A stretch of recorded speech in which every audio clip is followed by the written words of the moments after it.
இங்கே ஒன்றாக ஒரே வேன்ல நின்று பிரச்சாரம் பண்றதை பார்த்தது நீங்க ஆரவாரம் செய்கிறீர்கள். இதே நேரத்தில் இன்னும் சில பேர்களுக்கு பயத்தின் உச்சத்தில் இருக்காங்க. அவர்கள் நினைத்து கூட பார்க்கவில்லை. காரணம், இது அண்ணன் தம்பி சண்டைதா? உண்மைதானே நான் சொல்றது? ஏதோ பிரச்சனை பண்ணோம், சண்டை போட்டோம், இன்றைக்கு எல்லாரும் ஒன்றாக வந்திருக்கிறோம். மேலே நாங்கள்லேருந்து கீழே கன்னியாகுமரி வரை, சென்னையிலேருந்து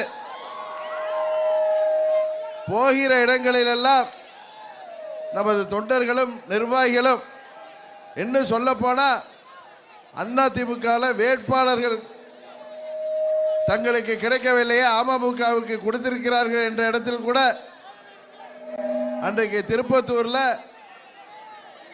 நண்பர் வீரமணி தலைமையில் அங்கு உள்ள அத்தனை நிர்வாகிகளும் வந்து என்னை வரவேற்றார்கள். எதற்கு சொல்கிறேன் என்றால், எங்கும் எங்களுக்குள்ளார எந்தவித கருத்து வேறுபாடையும் மறந்துவிட்டு திமுக என்கிற தீய சக்தியை ஆட்சியில் இருந்து அகற்ற வேண்டும். தமிழ்நாட்டில் அம்மாவின் ஆட்சி அண்ணன் இபிஎஸ் அவர்கள் தலைமையிலே உருவாக்குவதற்கு தேசிய ஜனநாயக கூட்டணியாக நாங்கள் தமிழ்நாட்டில் இணைந்திருக்கிறோம். எடுத்துக்காட்டாக இன்றைக்கு நமது தஞ்சாவூர் சட்டமன்ற தொகுதியில் தாமரை சின்னத்தில் போட்டியிடுகின்ற அருமை சகோதரர் கருப்பு முருகானந்தம் அவர்கள் இங்கே வருகை புரிந்திருக்கின்றார். திருவையாறு தொகுதியில் எனது அன்பு தம்பி குக்கர் சின்னத்தில் போட்டியிடுகிற வேலு கார்த்திகேயன் வந்திருக்கின்றார். திருவிடுபது தொகுதியில் இரட்டை இலையில போட்டியிடுகின்ற இளமதி சுப்பிரமணியம் அவர்கள் இங்கே வருகை புரிந்திருக்கிறார்கள். பாபநாசம் தொகுதியில் மறைந்த முன்னாள் அமைச்சர் துரைக்கண்ணு அவர்களின் அன்பு மகன் இரட்டை இலை சின்னத்திலே துரை சண்முக பிரபு போட்டியிடுகிறார். ஒரத்தநாடு தொகுதியில் எனது அருமை சகோதரர் சேகர் அவர்கள் இரட்டை இலை சின்னத்திலே போட்டியிடுகிறார்கள். அதுபோல பட்டுக்கோட்டை தொகுதியில் இரட்டை இலை சின்னத்தில் அருமை சகோதரர் CV சேகர் போட்டியிடுகிறார்கள். பேராவூரணி தொகுதியில் இரட்டை இலை சின்னத்தில் இளங்கோ அவர்கள் போட்டியிடுகிறார்கள். இவங்க 8 பேரையும் இந்த முறை வெற்றி பெற செய்ய வைக்க வேண்டியது தஞ்சை தரணியின் தொண்டர்களுக்கும் நிர்வாகிகளுக்குமான கடமை. இப்ப கும்பகோணம் தொகுதியில் தாமரை சின்னத்தில் நமது ஐயா வாசன் அவர்களின் வேட்பாளர் MKR அசோக்குமார் அவர்கள் போட்டியிடுகிறார்கள். நாளை மறுநாள் வர்றேன், தவிர எடுத்துக்காதீங்க. நாளை மறுநாள் அசோக்குமார் தொகுதிக்கு வர்றேன். இந்த 8 வேட்பாளர்களையும் என்னமோ டெல்டான்னா இது என்னமோ திமுகவுடைய கோட்டை என்கிறார்கள். இது அம்மாவின் கோட்டையாக இருந்த கோட்டை. இடையில ஏதோ நாங்கள் கோட்டை விட்டுட்டோம். இப்பொழுது உறுதியாக இது அம்மாவின் கோட்டை என்பதை நீங்கள் நிரூபிக்க வேண்டும். காரணம், அம்மா அவர்கள் காவேரி பிரச்சனையில் எப்படியெல்லாம் போராடினார்கள். காவேரி அந்த தீர்ப்பை கெசட் படுத்துவதற்கு அம்மா அவர்கள் எவ்வளவு போராட்டம் செய்தார்கள் என்பது உங்களுக்கு தெரியும். அதுபோல அண்ணன் இபிஎஸ் அவர்கள் முதல்வராக இருந்த பொழுது நமது டெல்டா பகுதி பாதுகாக்கப்பட்ட விவசாய மண்டலமாக உருவாக்கினார். வைரமே கிடைத்தாலும் எங்களுக்கு தேவையில்லை, நாங்கள் விவசாயம்தான் செய்ய வேண்டும் என்ற நமது பகுதி விவசாயிகளின் கோரிக்கையை ஏற்று அன்றைக்கு இந்த பகுதியை பாதுகாக்கப்பட்ட விவசாய மண்டலமாக அறிவிக்கப்பட்ட காரணத்தினால்தான் இங்கே நமது சோழ மண்டலத்திலே விவசாயிகள் பாதுகாக்கப்படுகிறார்கள். அதுபோல எப்பொழுதெல்லாம் அனைத்து இந்திய அண்ணா திராவிட முன்னேற்ற கழக ஆட்சி நடந்தபோது அப்பொழுதெல்லாம் இந்த தஞ்சை பகுதிக்கு பல்வேறு திட்டங்கள் கிடைத்திருக்கிறது. புரட்சி தலைவர்கள் அவர்கள் ஆட்சி காலத்தில் இங்கே தமிழ் பல்கலைக்கழகத்தை உருவாக்கி கண்டார்கள். அதுபோல அம்மா அவர்கள் ஆட்சி காலத்தில் தான் இங்கே 8வது உலக தமிழ் மாநாடு நடைபெற்றது. அப்பொழுதுதான் நமது தஞ்சை மாநகரமே எவ்வளவு அழகாக சாலைகளும் எல்லா பகுதிகளும் இங்கே சிறப்பு பெற்றது. இன்னும் சொல்ல போனால் மாண்புமிகு மோடி அவர்கள் முதலாக அறிவித்த 11 ஸ்மார்ட் சிட்டிகளில் தஞ்சாவூரும் இருந்தது. அதற்கு அம்மா அவர்கள் தான் காரணம். அம்மா அவர்களுக்காகவே கொடுக்கப்பட்டது அந்த ஸ்மார்ட் சிட்டி. கிட்டத்தட்ட 1000 கோடி ரூபாய் நிதி ஒதுக்கப்பட்டது. இன்னும் எத்தனையோ அம்மா அவர்களின் சாதனைகளை, புரட்சி தலைவர் அவர்கள் சாதனைகளை 4 ஆண்டுகளிலே அண்ணன் இபிஎஸ் அவர்கள் இந்த மண்டலத்துக்கு விவசாயிகளுக்கு செய்த பல்வேறு திட்டங்களை நீங்கள் மக்களிடம் எடுத்து சொல்லி இன்றைக்கு இந்த ஆட்சி புரிகின்ற திமுக ஸ்டாலின் அவர்கள், அவரது மகன் உதயநிதி ஸ்டாலின், நாங்கள் எல்லாம் டெல்டாக்காரர்கள் என்கிறார்கள். அவர்கள் டெல்டாக்காரர்கள் உல்டாக்காரர்கள். இன்றைக்கு டெல்டா மக்கள் இங்கே நமது தேசிய ஜனநாயக கூட்டணிக்கு ஆதரவாக இங்கே திரண்டிருக்கிறார்கள். உறுதியாக இந்த முறை நீங்கள் நமது 8 தொகுதிகளிலும் வெற்றிக்கனியை நீங்கள் நமது தேசிய ஜனநாயக கூட்டணிக்கு பெற்றுத்தர வேண்டும்.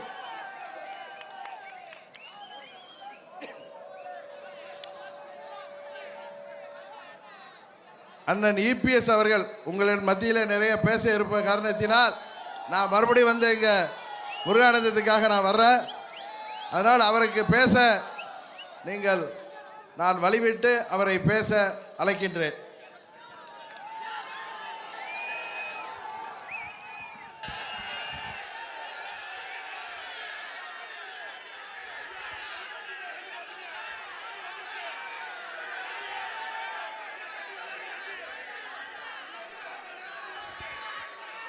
பொன்மனச்சம்மல் புரட்சி தலைவர் எம்ஜிஆர், புரட்சி தலைவி அம்மா இருவரும் தெய்வங்களை வணங்கி தஞ்சை மாநகரமே குலுங்கி விட்டது. தஞ்சை மாநகரத்தினுடைய பூமி அதிர்கின்றது. உங்களுடைய ஆரவாரம் எழுச்சி, நம்முடைய வேட்பாளர் அத்தனை பேரும் வெற்றி பெற்று விட்டார்கள். கிராமத்தில் சொல்லுவாங்க விளையும் பெயர். ஆக நம்முடைய எழுச்சி வருகின்ற தேர்தலில் வெற்றி. நம்முடைய ஆரவாரம் இந்த தஞ்சாவூர் மாவட்ட தேர்தல் பிரச்சார கூட்ட நிகழ்ச்சியிலே கலந்து கொண்டு மிக சிறப்பாக, எழுச்சியாக, சுருக்கமாக, விளக்கமாக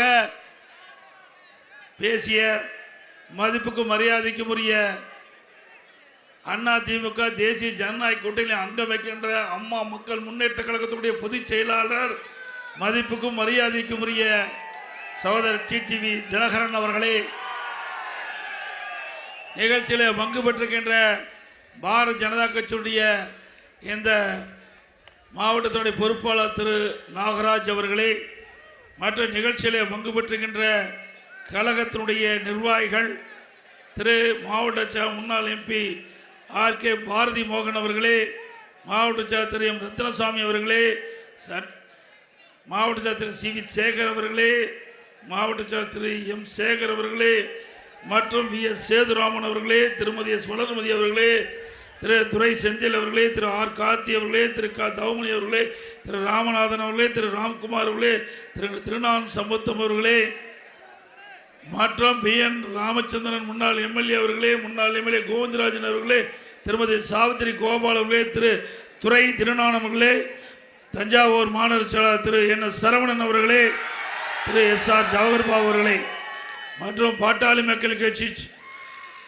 பாரதிய ஜனதா கட்சி சேர்ந்த நிர்வாகிகள், தங்க கனடி அவர்களே, ஜெயிட் சதீஷ் அவர்களே, திரு சரவணன் அவர்களே, பாட்டாளி மக்கள் கட்சி சேர்ந்த சரவணன் அவர்களே, மண்டபம் கலிமூர்த்தி அவர்களே, திரு TKS பால் அவர்களே, அம்மா மக்கள் முன்னேற்ற கழகத்தைச் சேர்ந்த தஞ்சாவூர் மாவட்ட திரு ராஜேஸ்வரன் அவர்களே, மற்றும் தமாக திரு கௌதமன் அவர்களே, திரு NK சேகர் அவர்களே, PS சங்கர் அவர்களே, திரு கண்ணன் அவர்களே, இந்திய ஜனநாயக கட்சி சேர்ந்த சிமியோன் சேவிராஜ் அவர்களே, பச்சமுத்து அவர்களே, முத்துராஜன் அவர்களே, புதிய நீதி கட்சி திருமதி செந்தில் அவர்களே, திரு சாமி பிரகாஷ் அவர்களே, மூவேந்தர் முன்னேற்ற கழக NKV சுரேஷ் அவர்களே, திரு செல்வபாண்டியன் அவர்களே, திரு பெரியண்ணன் அவர்களே, திரு சுரேஷ்குமார் அவர்களே, திரு வெற்றிவேல் அவர்களே, புரட்சி பாரதம் ஆதிலா அறிவுடை நம்பி அவர்களே, மற்றும் தென்னிந்திய பார்வையாளர் தலைவர் திரு சங்கர் அவர்களே, திரு துரை தீனதயாளன் அவர்களே, திரு மாதவன் அவர்களே, தமிழக மக்கள் முன்னேற்ற கழக தியாக் காமராஜ் அவர்களே, வாழக்கர் திரு ராஜேஷ் அவர்களே, முல்லை மக்கள் பேரவை திரு அடைக்கலம் அவர்களே, சிங்க தமிழர் முன்னேற்ற கழகத்தை சேர்ந்த PP சுரேஷ் அவர்களே, முத்திரை முன்னேற்ற கழக தலைவர் NRK ராஜீவ் அவர்களே, தேசிய சமூக கட்சி மாவட்டத்தில் நல்லதம்பி அவர்களே, தேசிய நமது கட்சி துரைராஜ் அவர்களே, தோழர் பேரரசு கட்சி திரு தலைவர் திரு சரவணன் அவர்களே, மற்றும் இங்கே திரளாக குழுமி இருக்கின்ற அனைத்து இந்திய அண்ணா திராவிட முன்னேற்ற கழகத்திலே பல்வேறு பொறுப்புகளை வைக்கின்ற நிர்வாகிகளை, கூட்டணி கட்சியில் அங்கம் வைக்கின்ற அந்த கட்சியிலே பல்வேறு பொறுப்புகளை வைக்கின்ற நிர்வாகிகளே, பெரியோர்களே, தாய்மார்களே, வாக்காளர்களே, விவசாயிகளே, விவசாய தோழர்களே, பத்திரிகையாளர், ஊடகங்களே, அத்தனை பேருக்கும் என்னுடைய முதற்க நன்றி கலந்த வணக்கம். இந்த 8 சட்டமன்றம் இருக்குது. இன்றைக்கு அனைத்து இந்திய அண்ணா திராவிட முன்னேற்ற கழகத்தின் சார்பாக 5 பேர் இந்த தஞ்சை மாவட்டத்தில் போட்டியிடுகின்றார்கள். பட்டுக்கோட்டை சட்டமன்ற தொகுதியில் திரு CV சேகர் அவர்கள் போட்டியிடுகிறார். ஒரத்தநாடு சட்டமன்ற தொகுதியில் திரு M சேகர் அவர்கள் போட்டியிடுகிறார். திருவிடைமருது சட்டமன்ற தொகுதியில் திருமதி இளமதி சுப்பிரமணியன் அவர்கள் போட்டியிடுகிறார். பாப்பனம் சட்டமன்ற தொகுதியில் திரு T சண்முகபிரபு அவர்கள் போட்டியிடுகிறார். பேராரூரணி சட்டமன்ற தொகுதியில் திரு கோவை இளங்கோ அவர்கள் போட்டியிடுகிறார். இந்த 5 பேர்களுக்கும் இரட்டை சின்னத்தில் வாக்களித்து வெற்றி பெற்று, அதே போல பாரதிய ஜனதா கட்சி சார்பில் தஞ்சாவூர் சட்டமன்ற தொகுதியில் அந்த கட்சியினுடைய வேட்பாளராக திரு முருகானந்தம் அவர்கள் போட்டியிடுகிறார். அவருக்கு தாமரை சின்னத்திலே வாக்களிக்க வேண்டும். என்ன சின்னம்? அம்மா மக்கள் முன்னேற்ற கழகத்தின் சார்பாக அண்ணன் TTV தினகரனுடைய ஆசி பெற்ற வெற்றி வேட்பாளர் திருவையார் தொகுதியிலிருந்து திரு V கார்த்திகேயன் அவர்கள் போட்டியிடுகிறார். அவர் குக்கர் சின்னத்திலே போட்டியிடுவார். என்ன சின்னம்? குக்கர் சின்னம். ஆக அதிமுக வேட்பாளருக்கு கட்டளை, அதே போல பாரதிய ஜனதா கட்சி வேட்பாளருக்கு, அதே போல அம்மா மக்கள் முன்னேற்ற கழக வேட்பாளருக்கு, அதே போல தமிழ் மாநில காங்கிரஸ் கட்சியை சேர்ந்த சகோதரர் கும்பகோணம் சட்டமன்ற தொகுதியில் போட்டியிடுகிறார் திரு MKR அசோக்குமார். அவருக்கு தாமரை சின்னத்திலே வாக்களிங்க. அவருக்கு ஆக அதிமுக கட்சியில் போட்டியிடுவதற்கு கட்டளை, அதே போல பாரதிய ஜனதா கட்சி போட்டியிடுவதற்கு தாமரை சின்னம், அதே போல அம்மா மக்கள் முன்னேற்ற கழகத்தின் சார்பாக போட்டியிடுவதற்கு குக்கர், அதே போல தமிழ் மாநில காங்கிரஸ் கட்சியிலிருந்து போட்டியிடுவதற்கு தாமரை சின்னம். ஆக 8 வேட்பாளருக்கும் உங்களுடைய பொன்னான வாக்குகளை அளித்து அவர் பல்லாயிரக்கணக்கான வாக்கு வித்தியாசத்திலே வெற்றி பெற வேண்டும் என்று இருகர முப்பியங்களை வேண்டி கேட்டுக்கிறேன். இன்றைய தினம் இன்னைக்கு டெல்டானா நெற்களஞ்சியம், டெல்டானா நெற்களஞ்சியம். இன்னைக்கு எந்த மூல முடக்க எங்க போய் தமிழகத்தில் கேட்டாலும் தஞ்சாவூர்னா பொன் விளைகின்ற பூமி. இந்த பொன் விளைகின்ற பூமியை இன்றைக்கு இருக்கிறார் முதலமைச்சர் ஸ்டாலின் அவர்கள். அவர் துணை முதலமைச்சர் இருந்த காலத்தில் இன்றைக்கு உங்களுடைய பூமி எல்லாம் ஹைட்ரோ கார்பன் மீத்தேன் எடுப்பதற்கு புரிந்துணர்வு ஒப்பந்தம் போட்டவர், மக்கள் விரோத ஆட்சி செய்தவர். விவசாயிகள் விரோத ஆட்சி செய்தவர் திரு ஸ்டாலின். உங்களுடைய நிலத்தை அபகரித்தவர் மீண்டும் இந்த ஆட்சியில் தொடர வேண்டுமா? உங்களுடைய வாழ்வாதாரமே உங்களுடைய பூமி தான். நான் ஒரு விவசாயியா இருக்கிறேன். இன்றைக்கு நான் விவசாயம் செஞ்சுக்கிட்டு இருக்கிறேன். இன்றைக்கு நம்முடைய பூமி தான் நம்ம வாழ வச்சுக்கிட்டு இருக்குது. அப்படி நம்முடைய பூமியை திரு ஸ்டாலின் அவர்கள் இன்றைக்கு பல்வேறு தொழில்களுக்கு அபகரித்து அந்த தொழிற்சாலை அமைப்பதற்கு மீத்தேன் ஹைட்ரோ கார்பன் போன்ற திட்டங்களுக்கு புரிந்துணர்வு ஒப்பந்தம் போட்ட முதலமைச்சர் தான் இன்றைய முதலமைச்சர் ஸ்டாலின் அவர்கள். சிந்திச்சு பாருங்க. இன்றைக்கு அனைத்து இந்திய அண்ணா திராவிட முன்னேற்ற கழக அரசு இருந்தது. இதே புரட்சி தலைவர் எம்ஜிஆர் அவர்கள் முதலமைச்சராக இருந்தாங்க. அப்பவே காவிரி நதிநீர் பிரச்சனைக்கு தீர்வு காண்பதற்கு நீதிமன்றம் நாடப்பட்டது. அவர் மறைவுக்கு பிறகு மாண்புமிகு புரட்சி தலைவி அம்மா அவர்கள் புரட்சி தலைவர் எம்ஜிஆர் கண்ட கனவை நனவாக்க வேண்டும் என்பதற்காக இந்த டெல்டா மாவட்டத்தை பாதுகாக்க வேண்டும் என்ற ஒரே அடிப்படையில் நீண்ட காலமாக விவசாயிகள் வைத்த கோரிக்கை, அந்த கோரிக்கையின் அடிப்படையில் நியாயத்தின் அடிப்படையில் நம்முடைய விவசாயிகளுக்கு பாதுகாப்பு கிடைக்க வேண்டும் என்ற அடிப்படையில் உச்ச நீதிமன்றத்தில் காவிரி நதிநீர் பிரச்சனை வழக்கு தொடரப்பட்டு அந்த வழக்கு நடந்துகிட்டு இருந்தது. மரியாதைக்குரிய சகோதரி அவர்கள் சொன்னதை போல அம்மா இருக்கின்ற பொழுது நாம் ஒரு தீர்ப்பை பெற்றோமல்ல. ஆனா திராவிட முன்னேற்ற கழகம் மத்தியிலே ஆட்சி அதிகாரம் இருக்கும் போது இதுல கவனம் செலுத்தல. அது மட்டும் இல்ல, உச்ச நீதிமன்றத்திலே மாண்பு அம்மாவில் தொடரப்பட்ட வழக்கை நாம் தொடர்ந்து நடத்தி 50 ஆண்டு காலம் விவசாயிகள் போராடி வந்ததை அனைத்து இந்திய அண்ணா திராவிட முன்னேற்ற கழக ஆட்சியில் விவசாயிகள் வயிற்றிலே பால் வாக்கின்ற விதமாக அற்புதமான தீர்ப்பை பெற்றது அதிமுக அரசாங்கம். காவிரி நதிநீர் பிரச்சனைக்கு தீர்வு கண்ட அரசாங்கம் அதிமுக அரசாங்கம். என்ன விவசாயிகள் கனவு கண்டார்களோ அந்த கனவை நனவாக்குது அதிமுக அரசு. நமக்கு கிடைக்க வேண்டிய பங்கு நீர், ஒவ்வொரு ஆண்டும் தமிழ்நாட்டு மக்களுக்கு கிடைக்க வேண்டிய நீர் கர்நாடக அரசு கர்நாடக அணையிலிருந்து திறந்து விட வேண்டும் என்று அற்புதமான தீர்ப்பை நாம் உச்ச நீதிமன்றத்தின் மூலமாக பெற்றோம். அப்ப கூட உச்ச நீதிமன்றம் தீர்ப்பு அளிக்கப்பட்டு விட்டது. ஆனால் நாம் அதிமுக பாரதிய ஜனதா கூட்டணியில் அங்க வச்சோம். அந்த தீர்ப்பை அமுல்படுத்த காலதாமதமாச்சு. பல முறை மத்திய அரசுகிட்ட அழுத்தம் கொடுத்தோம். ஆனா வேகமா செய்யல. இங்க இருக்கின்ற விவசாயிகள் பதற்றத்தோடு இருந்தாங்க. அவருடைய கோரிக்கையின் அடிப்படையில் நாடாளுமன்றத்தில் அதிமுக சார்பாக தேர்ந்தெடுக்கப்பட்ட 37 நாடாளுமன்ற உறுப்பினர்கள் உச்ச நீதிமன்ற தீர்ப்பை உடனடியாக நிறைவேற்ற வேண்டும் என்று 22 நாட்கள் நாடாளுமன்றத்தை ஒத்திவைத்தோம். 22 நாட்கள் இந்த டெல்டா மாவட்ட விவசாயிகளுடைய நலனுக்காக, நம்முடைய தமிழ்நாடுடைய நலன் சார்ந்த பிரச்சனையை அனைத்து இந்திய அண்ணா திராவிட முன்னேற்ற கழக நாடாளுமன்ற உறுப்பினர்கள் எங்களுக்கு உடனடியாக உச்ச நீதிமன்றம் அளித்த தீர்ப்பை நடைமுறைப்படுத்த வேண்டும் என்று நாடாளுமன்றத்தை ஒத்தி வைத்த கட்சி அதிமுக கட்சி. திமுக அப்படி செஞ்சுதா? இன்னைக்கு நீட் தேர்வுங்களை நீட்டுக்காக ஏதாவது நாடாளுமன்றத்தில் குரல் கொடுத்து நாடாளுமன்றத்தில் ஒத்தி வைக்கின்ற அளவுக்கு மத்திய அரசுக்கு அழுத்தம் கொடுத்தாங்களா? அது மட்டும் இல்ல, திரு ஸ்டாலின் எப்பொழுது பார்த்தாலும் பேசுகிறார். நாங்க இப்ப இருக்கிற பாரதிய ஜனதா அரசாங்கம் தமிழ்நாட்டுக்கு துரோகம் செய்திருக்கிறாங்க. திரு ஸ்டாலின் அவர்களே அந்த கட்சியோட தான் நீ கூட்டணி வச்சிருந்தாங்களா இல்லீங்களா? 1999ஆம் ஆண்டு நாடாளுமன்ற தேர்தலில் பாரதிய ஜனதா திமுக கூட்டணி போட்டியிட்டு வெற்றி பெற்று மத்தியிலே மரியாதைக்குரிய மறைந்த வாஜ்பாய் அவர் தலைமையிலே ஆட்சி அமைக்கப்பட்டது. அந்த மத்திய அமைச்சரவையிலே இருக்கிற தமிழ்நாட்டை சேர்ந்த முரசொலி மாறன் அவர்கள் அமைச்சராக இருந்தாங்கல்ல. அது மட்டும் இல்ல, தமிழ்நாட்டில் சட்டமன்ற பொதுத் தேர்தல் 2001 அப்பொழுதும் திமுக பாரதிய ஜனதா கூட்டணி இருந்ததா இல்லையா? இருந்ததுல்ல. பாருங்க, யாருங்க ஆதாரத்தோட காட்டுறோம். யாரோட அமர்ந்திருக்கிறாரு? திரு உதயநிதி அவர்களே, திரு ஸ்டாலின் அவர்களே, உங்க அப்பாவும் உதயநிதியோட தாத்தாவும் எப்படி எல்லாம் காக்கா பிடிக்கிறார் பாருங்க அன்றைய பிரைம் மினிஸ்டர்.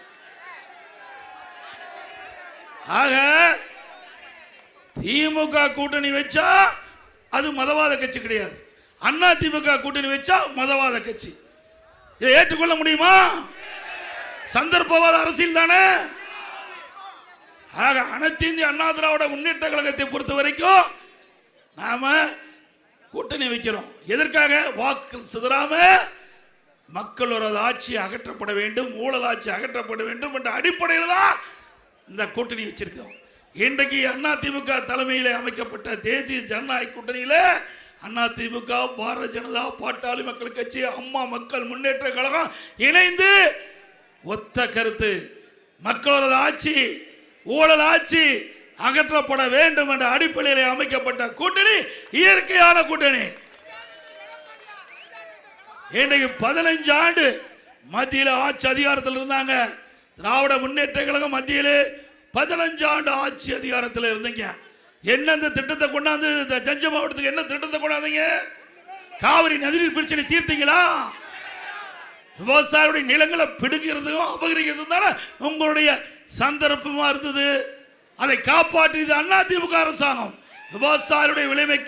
விவசாயிகளுடைய விலை மதிக்க முடியாத நிலத்தை காப்பாற்றியது அண்ணா திமுக அரசாங்கம்.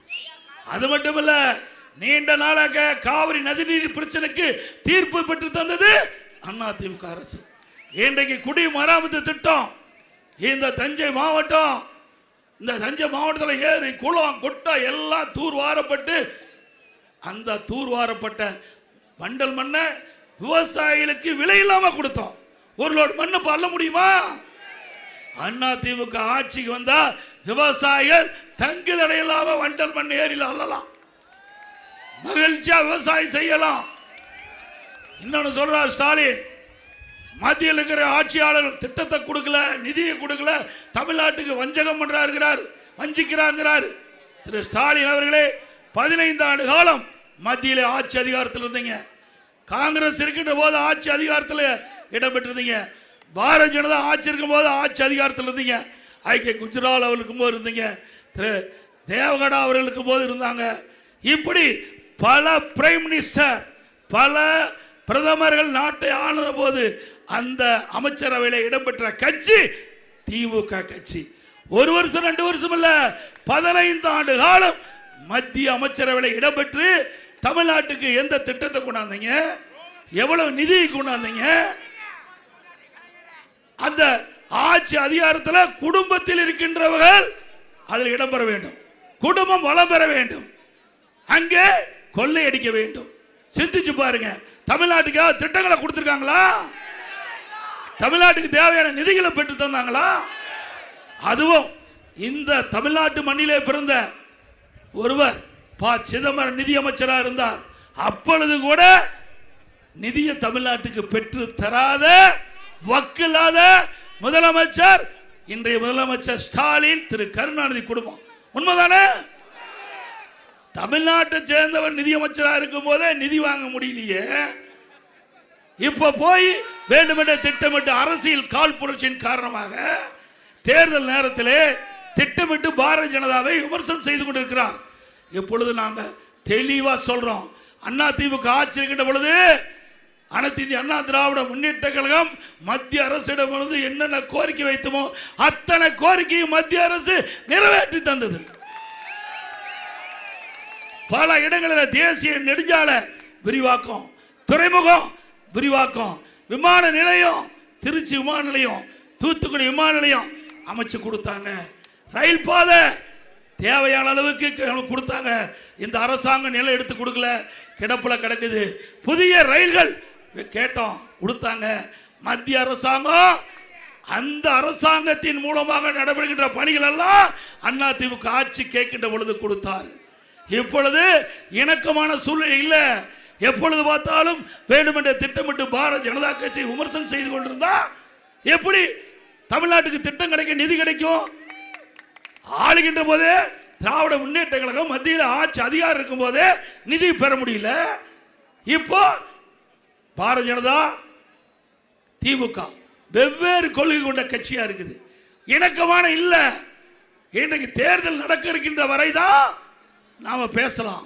தேர்தல் நடக்கின்ற வரைதான் இன்றைக்கு கட்சிக்குள்ள வேறுபாடு இருக்கலாம்.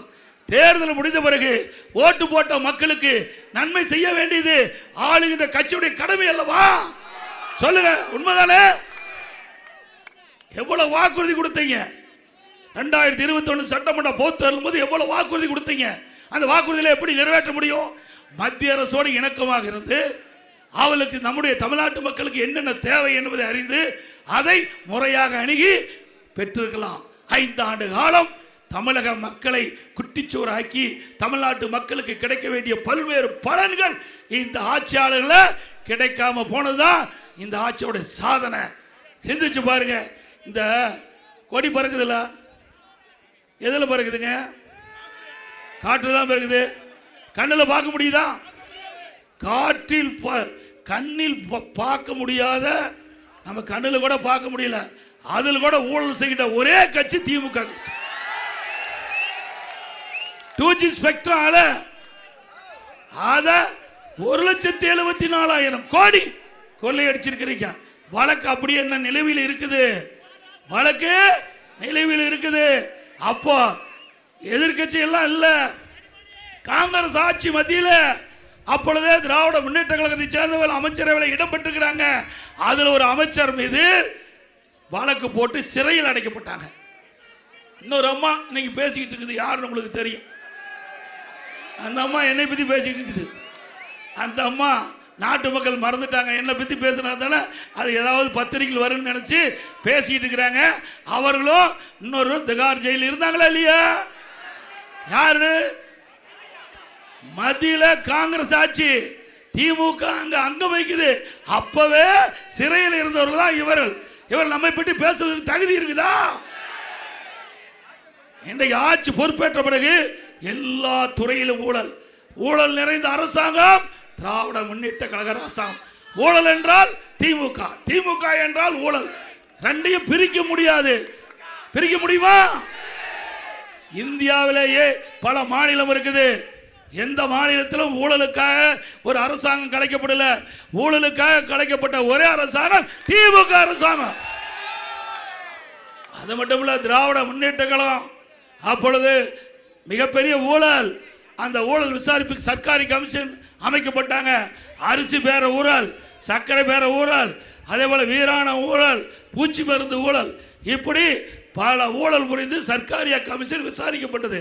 அப்ப தமிழ்நாட்டில் இருக்கிற திமுக அரசாங்கம் ஒரு அறிக்கை தாக்கல் செஞ்சது. அதுல சர்க்கரை எல்லாம் எறும்பு சாப்பிட்டுட்டுது, எறும்பு தின்னுட்டுது, அந்த சாக்கு பைய கரையா அரிச்சிட்டு. எவ்வளவு விஞ்ஞான முறைப்படி அறிக்கை தாக்கல் செஞ்சிருக்காங்க பாருங்க. இப்படி விஞ்ஞான முறைப்படி ஊழல் செய்கின்ற அரசாங்கம் மீண்டும் தேவையா? அது மட்டுமல்ல, இன்றைய தினம் இந்த மாவட்டத்தில் நல்லா உங்களுக்கு தெரியும், அதிமுக ஆட்சி இருக்கின்ற பொழுது இயற்கை சீற்றத்தால் பேரிடர் இந்த விவசாயிகள் பாதிச்சாங்க. உடனுக்குடன் வந்தோம், நிவாரணம் கொடுத்தோமா இல்லையா? ஒரே ஆண்டில் 2 முறை விவசாயியுடைய பயிர்க்கடன் தள்ளுபடி செய்த ஒரே அரசாங்கம் அதிமுக அரசாங்கம். அது மட்டும் இல்ல, போன வருஷம் மழையால விவசாயிகள் நிலங்கள் பாதிக்கப்பட்டு நெற்பயிர்கள் அழுகி போச்சு. அதை நேரடியாக வந்து முதலமைச்சர் பார்க்கல. இப்போ வேணா ஓடோடி வரையில ஓட்டுக்கு. இப்போ மக்கள் தேவை, ஓட்டுக்காக மக்களை தேடுகின்ற கட்சி தலைவர் திரு ஸ்டாலின். அன்றைக்கு ஏன் வந்து மக்களை பார்க்கல? நான் நேரடியாக வந்தேன், மக்களை பார்த்தேன், விவசாயிகளை பார்த்தேன். அந்த பயிர்கள் தண்ணீரில் முழுகி இருந்தது. அதுக்குள்ள நானே இறங்கி பயிர்களை பிடித்து அந்த பயிரை பிடுங்கி அழுகி போயிருந்து பார்த்தேன். அரசாங்கத்துக்கு ஒரு கோரிக்கை வச்சேன், பாதிக்கப்பட்ட விவசாயிக்கு தேவையான நிவாரணத்தை கொடுன்னு சொன்னேன். முழுமையாக கொடுக்கல. NTRF நிர்ணயிக்கப்பட்ட அந்த 17,500க்கு பதிலாக ஏற்கனவே இருக்கின்ற 13,500 STRF தான் கொடுத்தாங்க இந்த அரசாங்கம். அப்போ என்ன பண்ணார் முதலமைச்சர்? நான் வந்து அறிக்கை விட்டேனே, ட்ரேடில் நம்மளுக்கு ஹோட்டல் இருக்கிற ட்ரேடு, அதில் பைத்தை வச்சு கொண்டாந்து காட்டுறாங்க. விவசாயி எவ்வளோ கேவலப்படுத்துகிறாங்க பாரு. ஏங்க, திரைப்படம் பார்க்கறதுக்கு 3 மணி நேரம் செலவு பண்ணுறாரு. இன்றைக்கு தேர்தல் வந்தால் உங்களுடைய ஓட்டுக்காக ஊர் ஊராக வந்து டீ கடையில் போய் டீ குடிக்கிறாரு. ஏன்? விவசாயிகள் பாதிக்கின்ற பொழுது, மழையால் பாதிக்கப்படுகின்ற பொழுது விவசாய நிலங்கள் பாதிக்கப்படுகின்ற பொழுது, விவசாய பயிர் பாதிக்கின்ற பொழுது அதை பார்ப்பதற்கு இந்த முதலமைச்சருக்கு நேரம் இல்லை. ட்ரேடில் வச்சு அது என்ன பயிர்னு கூட தெரியாது. அந்த பயிர் நெற்பயிரா பாருங்கதா காட்டுறாரு பாரு.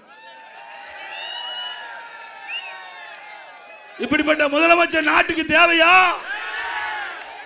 விவசாயிகளை எப்படி ஏமாற்றாரு பாருங்க. இதை பார்த்துட்டு தான் இந்த இப்படிப்பட்ட முதலமைச்சர் நாட்டாண்டா நாடு உருப்படியாகுமா? விவசாயம் செழிக்குமா? விவசாயிகள் வாழ முடியுமா? எங்க ட்ரேல வச்சு காட்டுறாரு, அதை பார்க்கிறாரு. இப்படிப்பட்டு விவசாயிகள் ரத்தத்தை வீர்வியாக மண்ணிலே சிந்தி வெயிலையும் மழையும் பொருட்படுத்தாமல் உழைக்கின்ற விவசாய தொழிலாளி இன்றைக்கு நாட்டுக்கு உணவளிக்க சொன்னா சாதாரணம் இல்ல. இன்றைக்கு விவசாய தொழில் என்பது சாதாரண தொழில் அல்ல. அதற்கு நேரங்காலம் கிடையாது, வெயில் மழை கிடையாது. 24 மணி நேரம் பணி செய்தால்தான், நம்முடைய குழந்தையை போல நெற்பயிர்களை கவனித்தால்தான் விளைச்சல் கிடைக்கும்.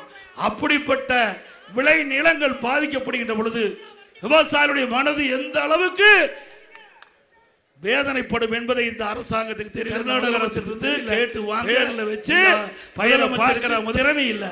அதனால 2 தண்ணி பாய்ச்சிருந்தா விவசாயியுடைய பயிர்கள் காப்பாற்றப்பட்டிருக்கலாம். அப்ப அந்த பயிர்கள் தண்ணி இல்லாம வறண்டு காய்ந்து போய்விட்டது. 2 லட்சம் ஏக்கர் குறுவை சாகுபடி காய்ந்து பெரும் நஷ்டத்துக்கு உள்ளாயிட்டாங்க விவசாயி. டெல்டாக்காரன் சொன்னார், அந்த டெல்டாக்காரன் எங்க போனாரு? அதாவது இழப்பீடு கொடுக்கணும்ல. இதே 2017ஆம் ஆண்டு நான் முதலமைச்சர் பொறுப்பேற்கின்ற பொழுது கடுமையான வறட்சி, விவசாயிகள் பாதிக்கப்பட்டாங்க. விவசாயிகள் பயிர்கள் எல்லாம் கருகி போய்விட்டது. என்னுடைய கவனத்தை கொண்டு வந்த உடனே இந்தியாவிலேயே முதலாக வறட்சிக்கு நிவாரணம் கொடுத்த அரசாங்கம் அதிமுக அரசாங்கம். 2240 கோடி வறட்சிக்கு நிவாரணம் கொடுத்தோம். அப்படி 2 லட்சம் ஏக்கர் நம்முடைய விவசாய பெருடைய மக்கள் இரவு பகல் வராமல் உழைத்து அந்த நெற்பயிர் தண்ணீர் இல்லாம விளைச்சல் எடுக்கின்ற அந்த நேரத்தில் தன்னுடைய கண் எதிரே காய்ந்து கருகி சேதமடைந்த பொழுது இந்த முதலமைச்சர் அவர்களுக்காக எந்த இழப்பீட்டும் தராத முதலமைச்சர் மீண்டும் தேவையா? விவசாயிகளை புறக்கணித்த முதலமைச்சர் தேவையா? அது மட்டுமல்ல, அதோட இன்றைய தினம் திராவிட முன்னேற்ற கழகம் ஆட்சிக்கு வந்தவை போதைப் பொருள் நடமாட்டம் அதிகமாயிரும். சட்ட ஒழுங்கு அடிவாடு சீரிட்டு வச்சு எங்க பார்த்தாலும் கஞ்சா விற்பனை அமோகம் நடக்குது. கஞ்சா திரவ வடித்தில் வருது, ஊசி மூலமா வருதுங்கிறாங்க, சாக்லேட்ல வருதுங்கிறாங்க. இப்படி பல ரூபத்தில் தமிழகத்தில் கஞ்சா நடமாடி கொண்டிருக்கின்றது. அதை தடுக்க துப்பில்லாத முதலமைச்சர் இன்றைய முதலமைச்சர். இன்றைக்கு இந்த கஞ்சா விற்பனையால இளைஞர்கள், மாணவர்கள், பொதுமக்கள் பயன்படுத்தி சீரழியக்கூடிய நிலை இந்த ஆட்சியில் இருக்குது. அதிமுக ஆட்சி வந்த உடனே 3 மாதத்தில் தமிழகத்திலே போதைப் பொருள் நடமாட்டம் இல்லாமல் அறவாக ஒழிக்கப்படும். கஞ்சாவை அடியோடு அறவோடு ஒழிக்கப்படும். அது மட்டுமல்ல, அற்புதமான திட்டம் நடந்தாய் வாழி காவிரி. பல பேருக்கு தெரியாது, நம்முடைய விவசாய பெருங்குடி மக்கள் தெரிஞ்சுக்க. நடந்தாய் வாழி காவிரி அந்த அற்புதமான திட்டத்தை நான் முதலமைச்சர் இருந்தபோது பாரத பிரதமர் திரு நரேந்திர மோடி அவரிடத்துல ஒரு அறிக்கை கொடுத்தேன். நீங்க கங்கை எப்படி புனரமைக்கிறீங்களோ அதுபோல எங்களுடைய ஜீவநதி காவிரி நதிநீர் அதை சுத்தப்படுத்த வேண்டும். அதற்காக தேவையான நிதியை கொடுக்க வேண்டும் என அறிக்கை கொடுத்தேன். உடனடியாக பாரத பிரதமர் அவர்கள் அதை பெற்றுக்கொண்டு அந்த அடுத்த ஆண்டு மேதக குடியரசுத் தலைவருடைய உரையில இடம்பெற செஞ்சு தமிழ்நாட்டில் நடந்தாய் வாழி காவிரி திட்டம் நிறைவேற்றப்படும் என்று அறிவிப்பு கொடுத்தார். நான் பலமுறை சட்டமன்றத்தில் தெரிவித்தேன், ஸ்டாலின் அவர்களே, உங்களுக்கும் மத்திய அரசுக்கும் எவ்வளவு விரோதம் இருந்தாலும் ஏற்கனவே அனைத்து இந்திய அண்ணா திராவிட முன்னேற்ற கழகத்தின் சார்பாக கொடுக்கப்பட்ட அறிக்கையின் அடிப்படையில் பாரத பிரதமர் ஏற்றுக்கொண்டு நாடாளுமன்றத்திலே அறிவிக்கப்பட்டுவிட்ட கூட்டுக்குழுவிலே வேதக ஆளுநர்கள் அறிவித்து விட்டார்கள். அதை நிறைவேற்றுங்க. காதிலே வாங்கல. 2 வருஷத்துக்கு முந்தைய சட்டமன்றத்தில் நீர்வளத்துறை அமைச்சருக்கு சொன்னேன், இது மாதிரி நாங்கள் நடந்தாய்வாளை காவிரி திட்டத்தை நிறைவேற்றுங்க, இதை பிரைம் மினிஸ்டர் அவர்கள் கொடுத்த அனுமதி பிரைம் மினிஸ்டர் ஒத்துக்கொண்டு கூட்டுக்குழு 2 அவைகள் நாடாளுமன்றத்தில் அதில் மேதக ஆளுநர் மேதக குடியரசுத் தலைவர் அறிவிச்சிட்டாரு, நிறைவேற்றினேன். காதிலே போட்டுக்கல. அப்போ சொன்னார், இது மாதிரி நாங்கள் நிறையா கொடுத்தங்க. இருக்கிற நீர்வளத்துறை அமைச்சர் சொல்கிறாரு, பொதுப்பணித்துறை நீர்வளத்துறை அமைச்சர் சொல்லுகின்ற பொழுது வேடிக்கையா சொன்னார், இது மாதிரி எவ்வளவோ கடிதம் நாங்கள் மத்திய அரசு கொடுத்தோம், ஆனால் எதுவுமே நிறைவேற்றல, நீங்கள் இதை பெருமையாக பேசிட்டு இருக்குன்னு சொன்னோம். போன ஆண்டு மத்திய அரசாங்கம் நடந்தாய்வாளி காவிரி திட்டத்துக்கு 11,600 கோடி ஒதுக்கப்பட்டு விட்டது. 11,600 கோடிங்க. இந்த திட்டம் மேட்டூர் அணையிலிருந்து திறக்கப்படுகின்ற நீர் கடலிலே கலக்கின்ற வரை சுத்தமாக இருக்க வேண்டும். அந்த காவிரி கரையின் 2 கரையில் இருக்கின்ற நகரத்திலிருந்து வெளியேறுகின்ற அசுத்த நீர் அதை பேபிகனால் அமைக்கப்பட்டு அதை சுத்தப்படுத்தி ஆற்றிலே விடுவது. அதில் பவானி சாகரிலிருந்து வெளியேறுகின்ற அந்த நீர் காவிரி பவானி சாகர் அணையிலிருந்து திறக்கப்படுகின்ற நீர் அந்த கரையிலிருந்து வெளியேறுகின்ற நீர் அதில் கலக்காம சுத்தப்படுத்தி விடுவது. அதே போல நொய்யல், அமராவதி இதெல்லாம் சுத்தப்படுத்தி ஆற்றிலே விட்டால் மேட்டூரில் திறக்கப்படுகிற நீர் தஞ்சையிலே சுத்தமான நீரே உங்களுக்கு கிடைக்கும். எவ்வளவு அற்புதமான திட்டம். அதை நிறுத்தி வச்சுட்டாங்க. சட்டமன்றத்தில் தெரிவிச்சுட்டு கொள்கை விளக்க நீர்வளத்துறை கொள்கை விளக்க குறிப்பில் அறிவிச்சிட்டு 11,600 கோடி மத்திய அரசாங்கம் நடந்தாய்வாளை காவிரி திட்டத்திற்கு நிதி ஒதுக்கீடு செய்யப்பட்டது என்ற விவரத்தை சொல்லிட்டு அப்படியே முடக்கிட்டாங்க 1 வருஷமா. எவ்வளவு பெரிய திட்டம். இன்னைக்கு சுத்தமான நீர் கிடைக்கும் நம்ம குடிப்பதற்கு.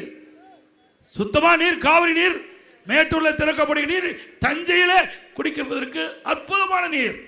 அது மட்டும் இல்ல, பல ரசாயன நீரெல்லாம் காவிரி நதியில் கலக்குது.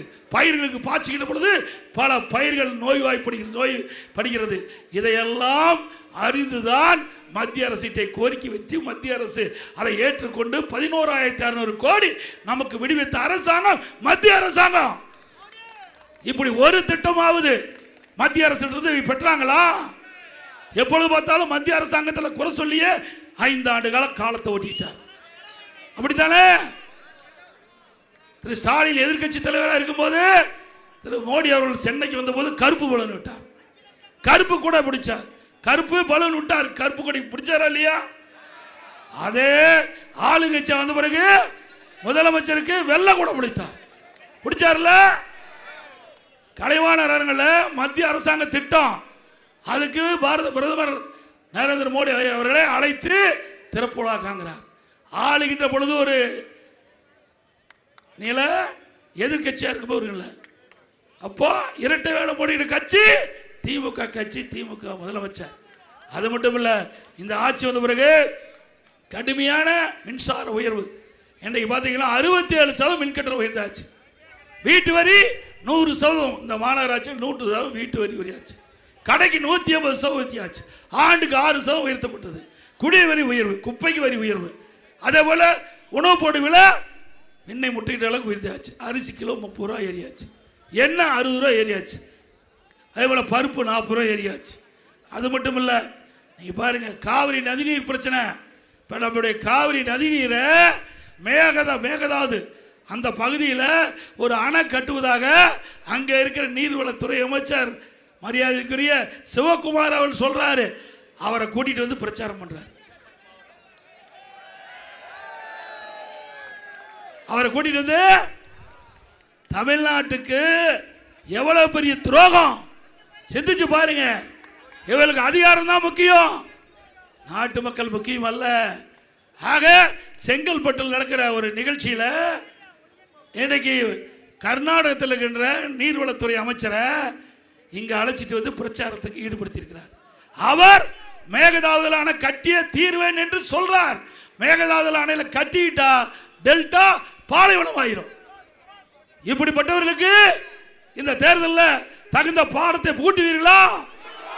நல்லா சத்தமா சொல்லுங்க. எவ்வளவு கொடுமை.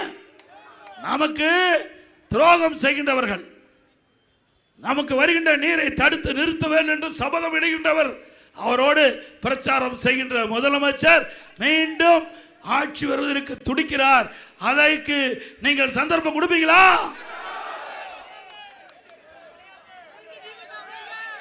அப்புறம் இன்றைய முதலமைச்சர் என்னைய போலி விவசாயின்னு சொல்றார். அதில் என்ன விவசாயி, போலி விவசாயி, நிஜ விவசாயி, எங்க நிஜ விவசாயி கேள்விப்பட்டிருக்குமா?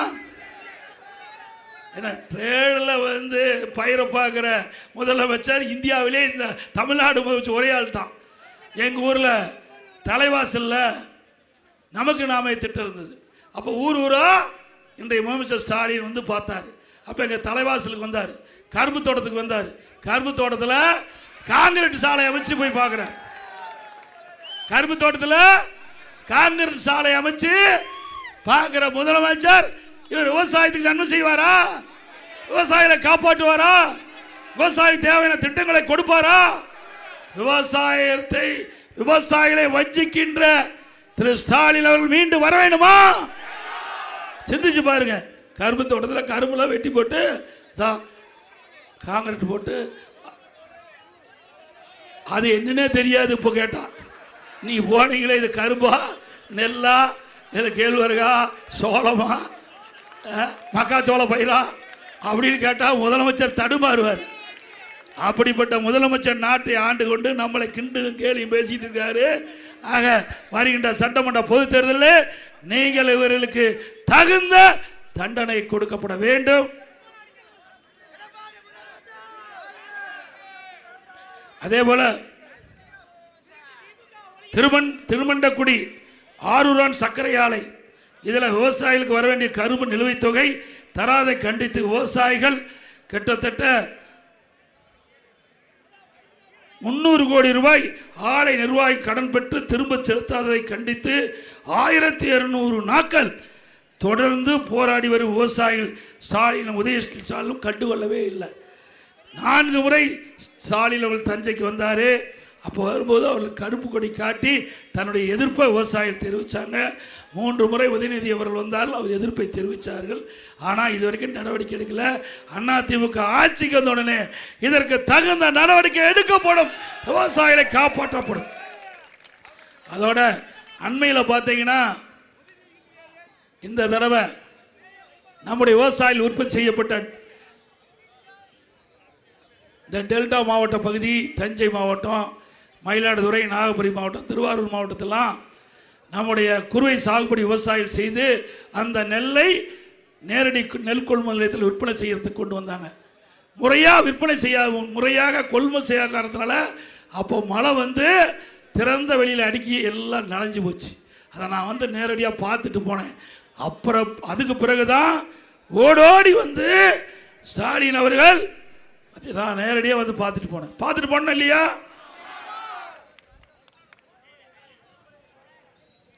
பாருங்க, அதை கூட ஸ்டாலின் ஸ்டேல தான் பார்க்குறாரு. நேரடியாக பார்க்கல. அவரு இங்க இருந்து அந்த நெல்லை கொண்டு போய் முளைச்ச நெல்லை கொண்டு காட்டுறாங்க. இப்படிப்பட்ட முதலமைச்சர் நாட்டுக்கு தேவையா?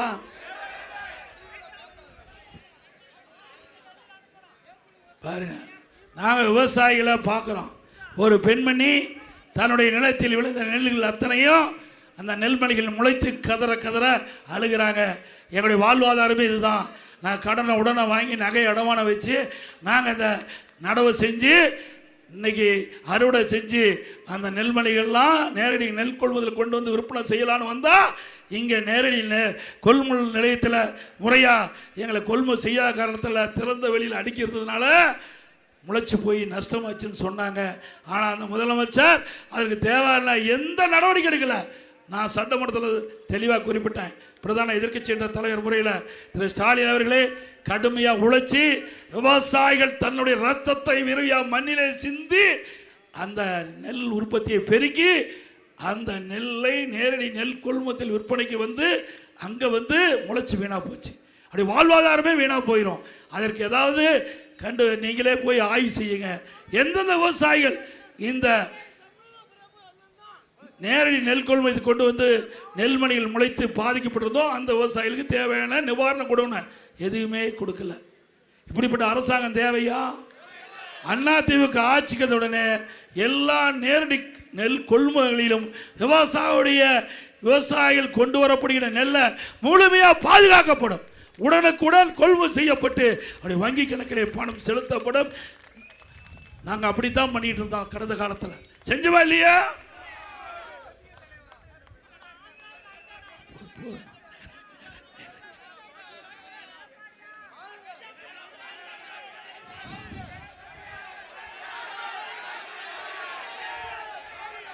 அதிமுக ஆட்சி மறந்த உடனே அதிமுக சார்பாகவும் அம்மா மக்கள் முன்னேற்ற கழகத்தின் சார்பாகவும் பல்வேறு அறிவிப்புகள் வெளியிட்டிருக்கிறோம். அதிமுக சார்பாகவும் வெளியிட்டிருக்கிறோம், அம்மா மக்கள் முன்னேற்ற கழகத்தின் சார்பாகவும் வெளியிடப்பட்டிருக்குது.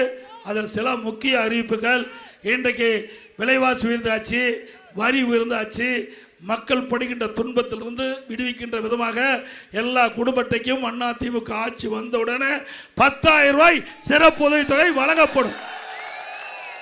அனைத்து குடும்ப அட்டைதாரருக்கும் குடும்ப அட்டையில் இருக்கிற குடும்ப தலைவிக்கு மாதந்தோறும் 2,000 ரூபாய் வழங்கப்படும்.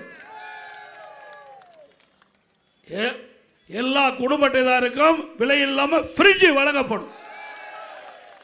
வேலைக்கு செல்லும் மகளிருக்கு அம்மா இருசக்கர வாகனம் 5 லட்சம் பேருக்கு வழங்கப்படும். ஒவ்வொரு அம்மா இருசக்கர வாகனம் வாங்குறதுக்கு 25,000 மானியம் கிடைக்கும். எல்லா குடும்ப அட்டைதாரருக்கும் வருடத்திற்கு 3 கேஸ் சிலிண்டர் விலை இல்லாமல் வழங்கப்படும். ஒவ்வொரு ஆண்டும் தைப்பொங்கல் வருகின்ற பொழுது, தைப்பொங்கல் லைவ்ல போது ராஜா கொஞ்சம் ரைட் கொஞ்சம் தள்ளி பிடிங்க. பொன்மனச்சம்மல் புரட்சி தலைவர் எம்ஜிஆர், இதயம் புரட்சி தலைவி அம்மா, இருவரும் தலைவர்களை வணங்கி இந்த திருவாரூர் நகரமே பூமியை அதிர்ந்து போச்சு. ஸ்டாலின் அவர்களே, நீங்கள் பிறந்த மண் என்று சொல்றீங்களே, இந்த பூமி அதிர்ந்து போச்சு. எங்கே பார்த்தாலும் மக்கள் வெள்ளம் கடல் போல் காட்சியளிக்குது. நடைபெறுகிற சட்டமன்ற பொது தேர்தலில் அதிமுக கூட்டணி வேட்பாளர்கள் வெற்றி பெற்று விட்டார்கள். அதற்கு சான்று திருவாரூர் நகரத்தில் எவ்வளவு எழுச்சி, ஆரவாரம், மகிழ்ச்சி, இதுவே வெற்றிக்கு அறிகுறி. நாம் வெற்றி பெற்றுட்டோம்ல, 100% வெற்றியில.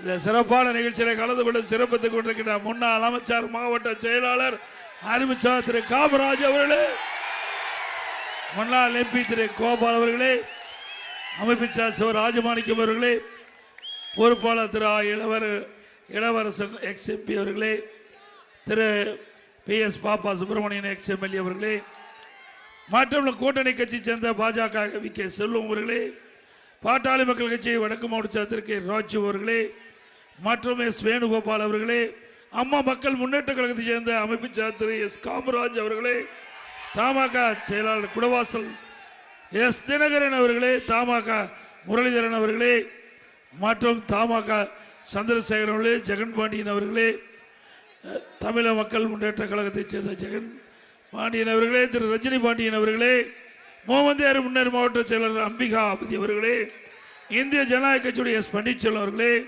திரு K பாண்டியன் அவர்களே, திரு G நாராயணசாமி அவர்களே, சிங்க தமிழ் முன்னேற்ற கழக தலைவர் G செந்தில் அவர்களே, தென்னிந்திய ஃபார்வர்ட் பிளாக் கட்சி காசி சங்கர் அவர்களே, மருது சேனை துணை செயலாளர் ஆதி மகேஷ் அவர்களே, வளரும் தமிழ் கட்சி மாவட்ட செங்கை சரவண சோழன் அவர்களே, மருத மக்கள் முன்னேற்ற கழக மாவட்ட RP திலீபன் ராஜா அவர்களே, விடுதலை புரட்சி கழக சித்தாடி ராஜா அவர்களே, தமிழ் மாநில பகுஜி சமாஜ் கட்சி செயலாளர் இமானுவேல் அவர்களே, தமிழ் மாநில பகுஜி சமாஜ் கட்சி T அசோக் ராஜ் அவர்களே, முக்குளத்து புலிகள் கட்சி சகோதரர் VRK ராஜா அவர்களே, அகில இந்திய மூவேந்தர் பாசறை மாவட்ட R அன்பரசன் அவர்களே, இங்கே திரளாக குழுமிருக்கின்ற அனைத்து இந்திய அண்ணா திராவிட முன்னேற்ற கழகத்திலே பல்வேறு பொறுப்புகளை வைக்கின்ற நிர்வாகிகளே, கழக உடன்பிறப்புகளே, நாம் கூட்டணியில் அங்கம் வைக்கின்ற கட்சியுடைய தலைவர்களே, நிர்வாகிகளே, தொண்டர்களே, பெரியோர்களே, தாய்மார்களே, விவசாயிகளே, விவசாய தொழிலாளர்களே, மகளிரை சேர்ந்த சகோதரர்களே, இளைஞர் வட்டாளங்களே, பத்திரிகையாளர்களே, ஊடக நண்பர்களே, வாக்காளர் மக்களை அத்தனை பேருக்கு என்னுடைய முதற்கால் நன்றி கலந்த வணக்கம். ஏன் நடைபெறுகின்ற சட்டமன்ற பொதுத் தேர்தல் அனைத்து இந்திய அண்ணா திராவிட முன்னேற்ற கழக தலைமையில் தேசிய ஜனநாயக கூட்டணி நாம் அமைச்சிருக்கிறோம். நம்முடைய கூட்டணி வெற்றி கூட்டணி. நம்முடைய கூட்டணி சார்பாக அனைத்து இந்திய அண்ணா திராவிட முன்னேற்ற கழகத்துடைய வெற்றி வேட்பாளர் நல்லிலம் சட்டமன்ற தொகுதியில் முன்னாள் அமைச்சர் திரு ஆர் காமராஜ் அவர்கள் நிறுத்தப்பட்டிருக்கிறது.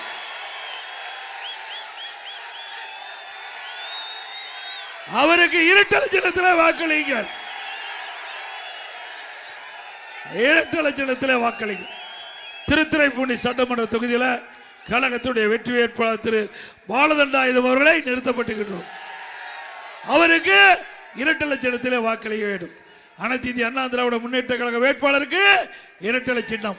நமது சின்னம் புரட்சி தலைவர் எம்ஜிஆர் சின்னம், அம்மாவின் சின்னம், விவசாயியின் சின்னம், மக்களின் சின்னம், ஏழையின் சின்னம், வெற்றி சின்னம். வாக்களிப்பீர் இரட்டைக்கு. அதே போல நம்முடைய கூட்டணியில் அங்கம் வைக்கின்ற தேசிய ஜனநாயக கூட்டணியுடைய அங்கம் வைக்கின்ற பாரதிய ஜனதா கட்சி திருவாரூர் சட்டமன்ற தொகுதியில் அந்த கட்சியின் சார்பாக திரு கோவி சத்ரு அவர்கள் நிறுத்தப்பட்டிருக்கிறார். அவருக்கு தாமரை சின்னத்திலே வாக்களிக்க வேண்டும். என்ன சின்னம்? என்ன சின்னத்தில் வாக்களிப்பீங்க? இந்த மண்ணில் அவரை வெற்றி பெற செய்ய வேண்டும். செய்வீர்களா?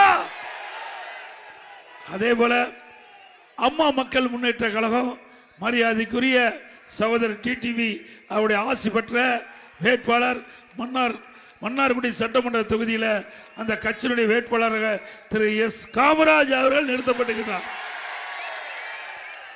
அவருக்கு குக்கர் சின்னத்திலே வாக்களிக்க வேண்டும். என்ன சின்னம்? எந்த சின்னத்தில் வாக்களிக்கிற? குக்கர் சின்னத்திலே வாக்களிக்க வேண்டும். ஆக அதிமுக கட்சி வேட்பாளருக்கு இரட்டை சின்னத்திலே வாக்களிக்க வேண்டும். பாரதிய ஜனதா கட்சி வேட்பாளருக்கு தாமரை சின்னத்திலே வாக்களிக்க வேண்டும். அம்மா மக்கள் முன்னேற்ற கழகத்திலே போட்டியிட்ட வேட்பாளருக்கு குக்கர் சின்னத்திலே வாக்களிக்க வேண்டும். ஆக நம்முடைய திருவாரூர் மாவட்டம் 4 சட்டமன்ற வேட்பாளரையும் பல்லாயிரக்கணக்கான வாக்கு வித்தியாசத்திலே வெற்றி பெற செய்ய வேண்டும். வெற்றி பெற செய்வீர்களா?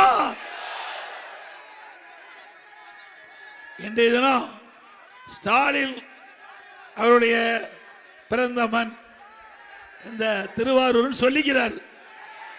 அவர் எங்க பிறந்தாரா, சென்னையில் பிறந்தாரா அது நமக்கு தெரியாது. அவரு எங்க பிறந்தார் நமக்கு தெரியாது. ஆனா அவர் திருவாரூர்ல பிறந்தார், சொந்த மண் சொல்லிட்டு இருக்கார். இந்த சொந்த மண்ணில் இந்த பூமியை அதிர்கின்ற அளவிற்கு மக்கள் குழுமி இருக்கிறாங்கன்னா இந்த ஆக ஆட்சி மாற்றம் தேவை என்று மக்கள் முடிவு செய்து விட்டார்கள். அந்த முடிவினுடைய எதிர்வழிதான் இந்த மக்கள் வெள்ளம். இன்றைக்கு அலைமோதி கொண்டிருக்கின்ற காட்சியை தொலைக்காட்சியில் ஸ்டாலின் பார்ப்பாரு. இன்னைக்கு தூக்கம் போச்சு, ஸ்டாலினுடைய தூக்கம் போச்சு. என்னடா இந்த எடப்பாடி பழனிசாமி நம்முடைய சொந்த ஊருக்கு போய் இவ்வளவு மக்கள் வந்து குழுமி இருக்கிறாங்க. அதிமுக பொன்மனச்சம்பல் புரட்சி தலைவர் எம்ஜிஆர், இதே புரட்சி தலைவி அம்மா, இருவரும் தெய்வங்கள் ஆட்சி வழங்கி கொண்டிருக்கிற ஸ்டாலின் அவர்களே, எங்க கட்சியை உடைக்கிறதுக்கு என்னென்னலாம் ஆயுதத்தை எடுத்தீங்க, என்னுடைய அதிமுக உடைக்கிறதுக்கு என்னென்ன வேலை செஞ்சீங்க, எந்தெந்த ஆயுதத்தை பயன்படுத்தினீங்க, அத்தனையும் இங்க இருக்கிற மக்கள் தூள் தூளாக்கப்பட்டு விட்டாரு. சிந்திச்சு பாருங்க. சற்று சிந்திக்க வேண்டிய நேரம் அது. சிந்திச்சே ஆக வேண்டும். நம்முடைய தலைவர்கள் பொன்மனச்சம்பல் புரட்சி தலைவர் எம்ஜிஆர் தீய சக்தி திமுகவை வீழ்த்த வேண்டும் என்பதற்காக தொடங்கப்பட்ட கட்சி. நம்ம கட்சியை வீழ்த்துறதுக்கு நம்ம கட்சியில ஒரு பி டீம் ஒரு ஆளை உருவாக்கி நமக்குள்ள ஒரு குழப்பத்தை உண்டாக்கி இந்த கட்சியை முடக்க வேணும். அதுதான் திரு ஸ்டாலினுடைய திட்டம். ஆனா நம்முடைய தலைவர்கள் மேலே பார்த்து கொண்டிருக்கிறார்கள். நம்முடைய பொன்மனச்சம்பல் புரட்சி தலைவர் எம்ஜிஆர், புரட்சி தலைவி அம்மா, இருவரும் ஆன்மா பார்த்துக்கிட்டு இருக்குது. நம்ம எல்லாம் பாதுகாக்குது.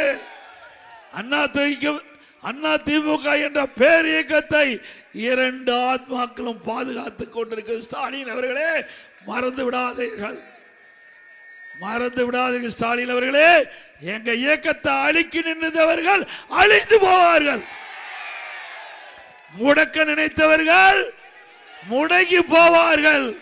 உண்மைதானே? இது அண்ணா திமுக கட்சி உயிரோட்டம் உள்ள கட்சி. எந்த கொம்பனாலும் தொண்டனை கூட தொட்டு பார்க்க முடியாது. முடியுமா?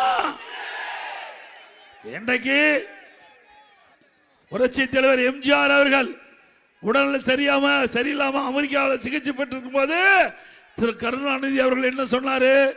அவர் உயிரோட வந்தா என்னை ஜெயிக்க வச்சிருங்க, உயிரோட வந்தா அவருக்கு கட்சி கொடுத்துருந்தார். அந்த காலத்திலேயே அவ்வளவு பெரிய பொய்ய சொன்னவர் தான் திரு கருணாநிதி. கொடுப்பாரா? எப்படியெல்லாம் மக்களை ஏமாத்துனாங்க. அதே போல திரு ஸ்டாலின் அவர்களும் ஊர் ஊரா போயிட்டு இருக்காரு. இப்பதான் டீ கடைக்கு போய் டீ குடிக்கிறார். எத்தனை நாள் டீ குடிக்கிறதுக்கு நேரம் இல்லை. ஏன்னா 5 ஸ்டார் ஹோட்டல்ல டீ குடிச்சிட்டு இருந்தார். இப்பதான் கடைக்கு வந்து டீ குடிக்கிறார். நாம் எப்பவுமே கடையில டீ குடிக்கிறவங்க. நம்முடைய கஷ்டம் நஷ்டம் துன்பம் துயரம் நம்ம போல ஒருவருக்கு தான் தெரியும்.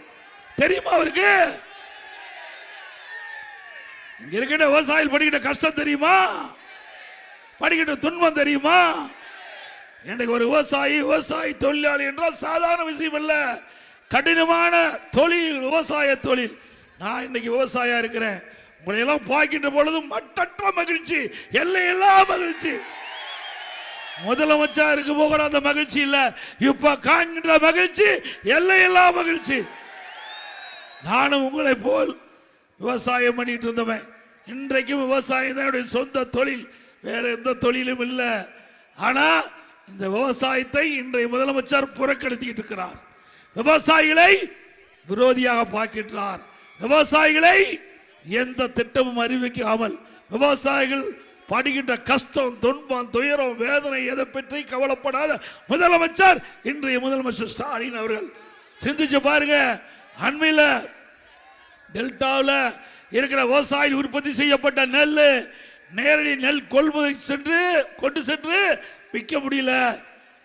மழை பெய்யுது, அந்த மழையில் நடைகிற நெல்மணியெல்லாம் மூடி வைக்கிறது, தார்பாய் கூட கொடுக்கல, திறந்த வெளியில் அடுக்கி இருக்குது. மழையில் நனைந்து நெல்மணி முளைச்சிருக்குது, அதை கூட இந்த முதலமைச்சர் வந்து பார்க்க முடியல, பார்க்கறதுக்கு நேரம் இல்லை. இப்போ வந்தார்ல, வந்தாரா இப்போ வரல. எப்போ அவருடைய மகன் வந்திருப்பாரு, அவரும் வரல. சுத்தம். அது நீங்க முடிவு பண்ணிட்டாங்க. திருவாரூர் சட்டமன்ற தொகுதி ஜெயிக்காது முடிவு பண்ணிட்டாங்க. நான் ஏற்கனவே எழுச்சி பயணத்தின் போது உங்களை எல்லாம் வந்து சந்திச்சுட்டு போனேன். இதே இடத்துல மீண்டும் இதே இடத்துல வந்திருக்கிறேன். பாருங்க, நெல்லெல்லாம் முளைச்சு போச்சு. ஒரு தட்டில் வச்சு பார்க்குறாரு. எதுல? ஒரு பிளாஸ்டிக் தட்டில் முளைச்ச நெல்ல பார்க்கிறார். இவரா விவசாய காப்பாற்றுறாரு.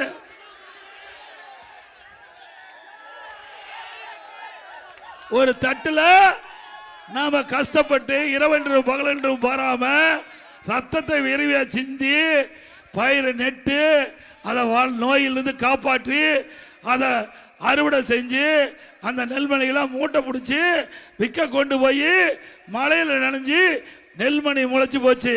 அதை வந்து நேரடியா பார்க்க முடியாத முதலமைச்சர் விவசாயி காப்பாற்ற போறாரா? அண்ணா திமுக பொறுத்த வரைக்கும் ஆளுகின்ற பொழுது உங்களை வந்து பார்த்தேன், முதலமைச்சர் போது பார்த்தேன். கொரோனா காலம் உயிருக்கு ஆபத்து ஏற்படும் அந்த நிலையிலையும் இங்க வந்து பார்த்தேன். திருவாரூர் மாவட்ட மக்களை சந்திச்சேன், விவசாயிகளை சந்திச்சேன், விவசாய தொழிலாளிகளை சந்திச்சேன், பலதரப்பட்ட மக்களை சந்திச்சேன், குறைகளை கேட்டேன், குறைகளை நிவர்த்தி செஞ்சேன். இப்போ டெல்டா மாவட்டத்தில் இருக்கிற விவசாயிகள் பாதிக்கப்பட்டு விட்டார்கள். அவர் விளைவித்த அந்த நெல்மணிகள் எல்லாம் மழையிலே நனைந்து முளைத்து பெரும் நஷ்டத்துக்கு உள்ளாக்கி விட்டார்கள். அவளுக்கு ஆறுதல் சொல்லி இந்த அரசாங்கத்திடம் நேரடி கவனத்துக்கு கொண்டு போய் இழப்பீட்டு தொகையை பெற்று தர வேண்டும், நிவாரண தொகை பெற்று தர வேண்டும் என்று சட்டமன்றத்தில் தீர்மானம் கொண்டாந்தோம். கவன ஈர்ப்பு தீர்மானம் காதுக்குள்ள போட்டுக்கல. அறிவிச்சார் காமராஜ் அவர்களும் பேசினார், சார்பா பேசினார். எங்களுடைய திருவாரூர் மாவட்டம் இது முழுக்க முழுக்க விவசாயிகள் இருந்த மாவட்டம். வாழ்வாதாரமே இந்த விவசாயத்தை நம்பித்தான் இருக்குது. அவள் இரவென்றும் பகலென்றும் பாராமல் உழைத்து அந்த நெல்மணிகளை உற்பத்தி பண்ணி விற்கின்ற காலகட்டத்தில் இப்படி முளைச்சி வீணா போச்சு. அவள் வாழ்வே வாழ முடியாது. இதை வைத்து தான் ஒரு வருஷம் வாழ்க்கையை ஓட்டியாக வேணும். அப்படிப்பட்ட காலகட்டத்தில் நீங்க உதவி செய்யணும் கேட்டா செய்யல. பாதிக்கப்பட்ட விவசாயிகளுக்கு உதவி செய்யாத முதலமைச்சர் மீண்டும் தேவையா?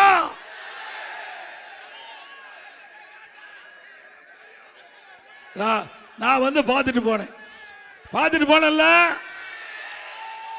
இதுக்கு முதலமைச்சர் சொல்றாரு, அந்த நெல்லாம் கொண்டாந்து அடுக்கி வச்சிருந்தாங்கல்ல வெளியில, நம்முடைய விவசாயிகள் அறுவடை செஞ்சு மூட்டை பிடிச்சு வெளியில கொண்டாந்து விற்பனைக்கு நேரடி கொள்முதலத்தில் விற்பனைக்கு அடுக்கி வச்சிருக்காங்க. அதுக்கு என்ன சொல்றாங்கன்னா, வியாபாரி கொண்டாந்து அடுக்கி வச்சிருக்காங்களாம். வியாபாரிகள் கொண்டாந்து அடுக்கி வச்சிருக்காங்களாம். எவ்வளவு பச்சை பொய்! எவ்வளவு விவசாயிகளை எப்படி கொச்சப்படுத்துறாரு! விவசாயிகள் கஷ்டப்பட்டு உழைத்து அவர் ரத்தத்தை வேர்வையா மண்ணிலே சிந்தி இந்த நெல்மணிகளை உற்பத்தி செஞ்சு விற்பனை கொண்டாந்து வச்சிருந்தா இதற்கு தீர்வு காணத்துக்கு வக்கு இல்லை. ஆனா இவர்களெல்லாம் வியாபாரி. எடப்பாடி பழனிசாமி வேண்டும் என்று திட்டமிட்டு அவளை தூண்டி விட்டு அவதூறு பிரச்சாரத்தை செய்வதா சொன்னாங்க. அப்படியே நான் செஞ்சேன். இன்றைக்கு திருவாரூர் மாவட்டம், தஞ்சாவூர் மாவட்டம், மயிலாடுதுறை மாவட்டம், நாகப்பட்டினம் மாவட்டம் விவசாயிகளை சந்தித்து அவருடைய குறைகளை கேட்டு அந்த நெல்மணிகள்லாம் முளைச்சு போச்சு. அவருக்கு அந்த கஷ்டம் அவருக்கு தாங்க தெரியும். உழைத்தவனுக்கு தான் அந்த கஷ்டம் தெரியும். நானும் ஒரு விவசாயி. அதனால அவர் பட்ட துன்பம், ஒரு விவசாயி படுகின்ற துன்பம் ஒரு விவசாயிக்கு தான் தெரியும். ஆனா இப்படிப்பட்ட முதலமைச்சருக்கு தெரியறதுக்கு வாய்ப்பு இல்லை. ஏன்னா அவர் பிறந்த செல்வ சீமையில் பிறந்தவர், அங்க செல்வாக்கில் வாழ்ந்தவர். ஏழை என்றால் ஒன்றும் தெரியாது. நான் இங்கே இருந்து இங்கே வந்தவன். இங்கே இருந்து உங்களை போல் சாதாரண தொண்டனாக இருந்து ஒரு கிளைக்கழக செயலாளராக இருந்து தலைவருடைய பேச்சுக்களை கேட்டு, பொன்மனச்செம்மல் புரட்சி தலைவர் எம்ஜிஆருடைய பேச்சை கேட்டு ரசித்து, தலைவருடைய நம்முடைய முன்னணி தலைவருடைய பேச்சை கேட்டு படிப்படியா கிளை செயலாளர், ஒன்றிய பொறுப்பு, மாவட்ட பொறுப்பு, மாநில பொறுப்பு, எம்எல்ஏ, எம்பி, மந்திரி, அப்புறம் தான் முதலமைச்சர். இப்படித்தானே வர முடிஞ்சது. ஆக அங்கே ஒரு கிளை செயலாளர் எவ்வளவு கஷ்டப்படுவாங்க, ஒரு ஒன்றிய செயலாளர் எப்படி கஷ்டப்படுவாங்க, எப்படி ஒரு மாவட்ட செயலாளர் கஷ்டப்படுவாங்க, எப்படி ஒரு விவசாயி கஷ்டப்படுவாங்க, அதையெல்லாம் அனுபவ நீதியாக தெரிந்த காரணத்தினால்தான் விவசாயிகள் படுகின்ற துன்பம், எந்தெந்த வகையில் அவர் விவசாயி பாதிக்கப்படுகிறார், அதை சரி செய்ய வேண்டும் என்ற அடிப்படையில் அதிமுக அரசாங்கம் செயல்பட்டது.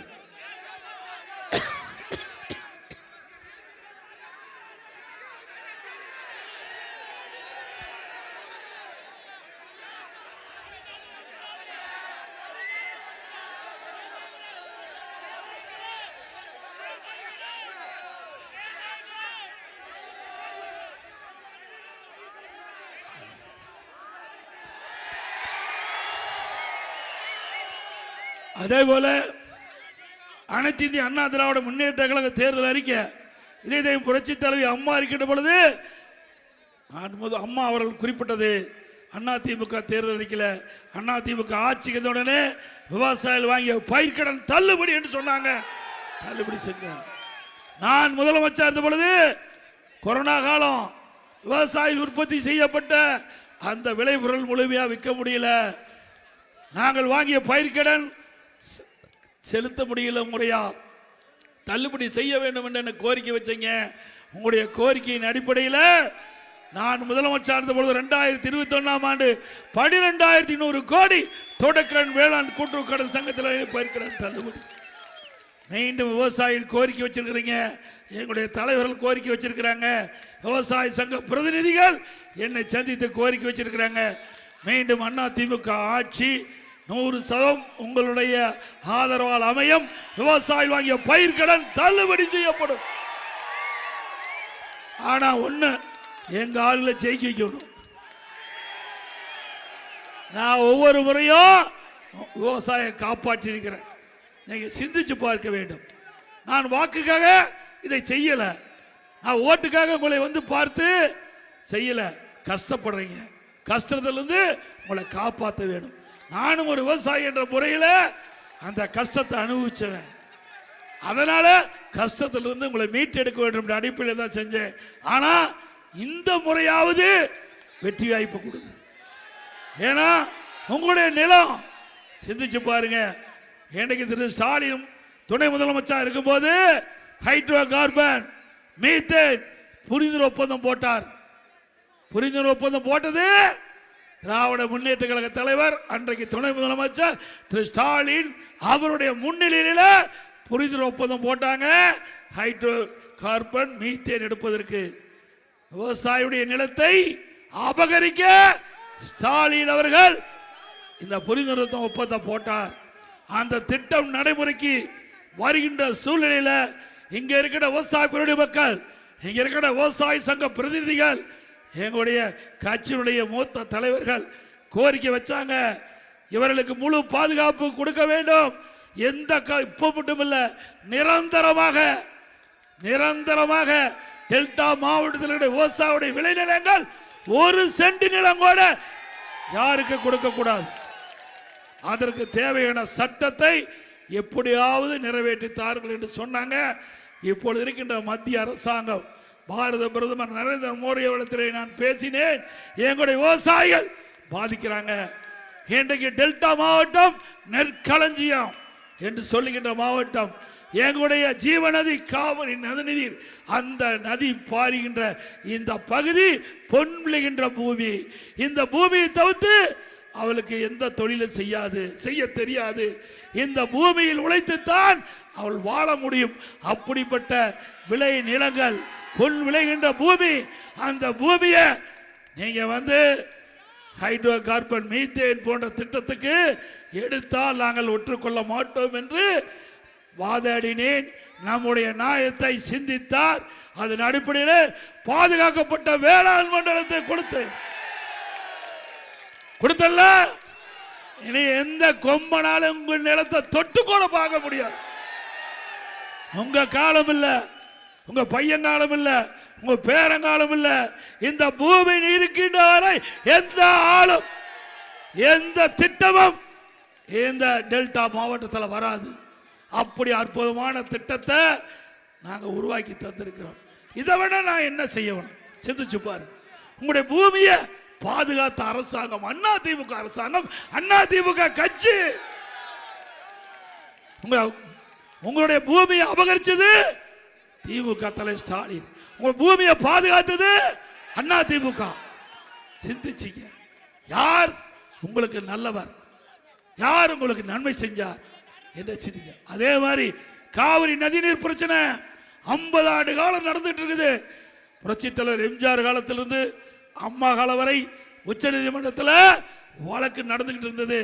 அந்த வழக்கையும் முழுமையாக நடத்தி விவசாய பெருங்குடி மக்கள் வயிற்றிலே பால் வாய்க்கின்ற விதமாக நல்ல தீர்ப்பை அதிமுக அரசாங்கம் உச்ச நீதிமன்றத்தில் வாதாடி விவசாயிகள் பாராட்டுகின்ற அளவுக்கு, விவசாயிகள் நன்மை கிடைக்கின்ற அளவுக்கு 50 ஆண்டு காலம் சட்ட போராட்டத்தின் மூலமாக காவிரி நதிநீர் பிரச்சனைக்கு தீர்வு கண்ட அரசாங்கம் அதிமுக அரசாங்கம். செஞ்சமில்ல. 2 பிரதான பிரச்சனை, ஒன்னு காவிரி நதிநீர் பிரச்சனை, ஒன்னு பாதுகாக்கப்பட்ட வேளாண் மண்டலம். 2 செஞ்சு கொடுத்தது அதிமுக. உண்மைதானே? நாங்க செஞ்சுக்கிட்டு வந்து நெஞ்ச நிமித்தி உங்கள்கிட்ட பேசுறோம். அப்படி ஸ்டாலினால பேச முடியுமா? இந்த மண்ணில் பிறந்தங்கிறாரு, என்ன செஞ்சாரு? அதை விட இன்னொன்னு, திரு ஸ்டாலின் முதலமைச்சர் அடுத்த ஆண்டு மேட்டூர் அணையில் வந்து தண்ணி திறந்தார். அங்க குறுவை சாகுபடிக்கு தண்ணி திறந்தார். விவசாயிகள் எல்லாம் மகிழ்ச்சி. ஆகா, ஸ்டாலின் வந்து விட்டார், குறிப்பிட்ட நேரத்தில் தண்ணி திறந்து விடுறார், நமக்கு நல்ல விளைச்சல் கிடைக்கும், இந்த குறுவை சாகுபடியில் நினைச்சாங்க. அப்ப பேசினார் வீரவர்ணம், நான் யார் தெரியுமா? டெல்டா காரனார். அப்பவே நான் நினைச்சேன் இது ஏதோ வில்லங்கத்தில் தான் முடியும் அப்படின்னு. அதே மாதிரி விளைச்சல் பெருகின்ற நேரம், நல்லா புட வந்துட்டுது, நெற்பயிரெல்லாம் புட வந்துட்டுது. அந்த காலத்தில் மேட்டூர் அணை வறண்டு போச்சு. மேட்டூர் அணை தண்ணி கிடைக்கல. தண்ணி இவர்களால் பெற்று கர்நாடக அரசிலிருந்து பெற்று தர முடியல. காங்கிரசும் திமுகவும் கூட்டணி தானே, தேர்தலுக்கு கூட்டணி. உங்களுக்கு பிரச்சனை வந்தா அதை பத்தி கவலைப்பட மாட்டாங்க. நீங்க கர்நாடகத்தில் பேசி தண்ணி வாங்கி 2 தண்ணி இந்த டெல்டா மக்களுக்கு குறுவை சாகுபடிக்கு கொடுத்திருந்தா 2 லட்சம் ஏக்கர் கருகி போயிருக்கார். 2 லட்சம் ஏக்கர் கருகி போயிடுது. அந்த பயிர் விட்ட விவசாயி மனசு எப்படி வேதனைப்படும். அதை பற்றியில் அந்த அரசாங்கத்துக்கு கவலை இல்லை, முதலமைச்சர் கவலை இல்லை.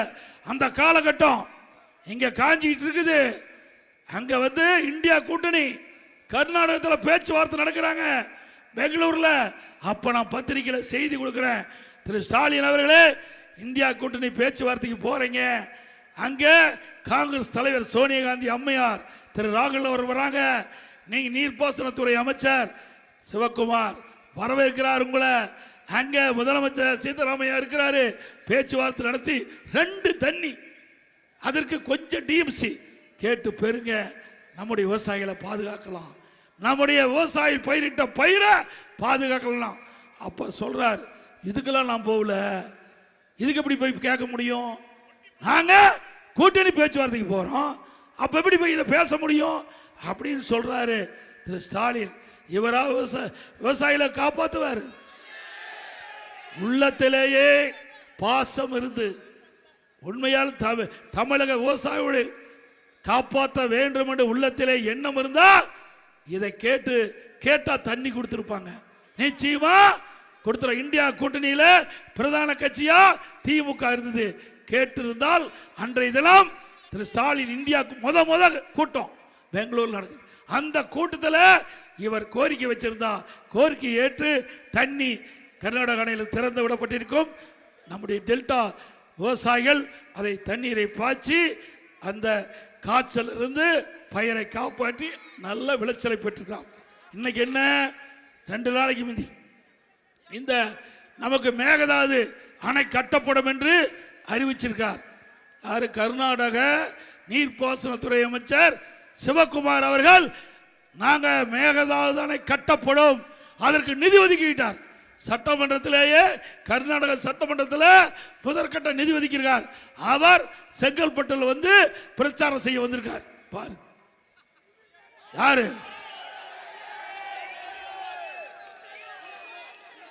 இவர் விவசாயத்தை காப்பாற்றுவாரா? தமிழ்நாட்டை காப்பாற்றுவாரா? அவர் சொல்றார், நீர்ப்பாசனத்துறை அமைச்சர், கர்நாடக நீர்ப்பாசனத்துறை அமைச்சர் சொல்றார், எப்பாடுபட்டாவது மேகதாதுல அணை கட்டப்படும் அப்படின்னு நீதிமன்றம் வரைக்கும் போயிருக்கார். இவர் அவர்கிட்ட எப்படி உறவு? இவர்களுக்கு மக்களை பற்றி கவலை இல்லை, விவசாயிகள் பற்றி கவலை இல்லை. தன் குடும்பம் ஆட்சி அதிகாரத்துக்கு வர வேண்டும். அப்படிப்பட்டவர் மீண்டும் வர வேண்டுமா? நல்லா சத்தமா சொல்லுங்க. இது திருவாரூர் பாருங்க, எவ்வளவு கஷ்டம். இங்க மேகதாதுல அணை கட்டிட்டா டெல்டா மாவட்டம் பாலைவனமாகிவிடும். டெல்டா மாவட்டம் இப்படிப்பட்ட நிலைமையில அவரை கர்நாடகத்திலிருந்து அழைத்து இங்க கூட்டம் போட்டு நடத்துற முதலமைச்சர், இன்றைய முதலமைச்சர் இப்படிப்பட்டவர்கள் ஆட்சியில் வர வேண்டுமா என்பதை நீங்கள் தான் சிந்திக்க வேண்டும். அப்புறம் இப்ப இருக்கிற முதலமைச்சர் விவசாயத்தை பத்தியே முழுசா தெரியாது. விவசாய கரும்பு பயிர் என்ன, நெற்பயிர் என்ன, ராகி பயிர் என்ன, மக்காச்சோள பயிர் என்ன, ஒண்ணுமே தெரியாது. நமக்கு நாமே திட்டம் ஒன்று போட்டு ஊரூரா போனார்ல. எங்க சேலம் மாவட்டத்துக்கு வந்தார், தலைவாசல்ல கரும்பு தோட்டத்தை பார்வையிட போனார். கரும்பு தோட்டத்தில் காங்கிரீட் தோட்டம் போட்டு போனார்.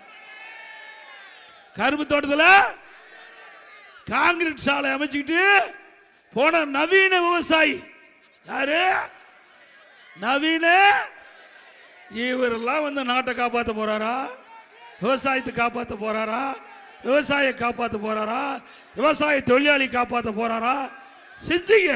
நான் விளையாட்டா சொல்லுங்க, ஒரு அரசாங்கம் அமைப்பது சாதாரண விஷயம் இல்லை.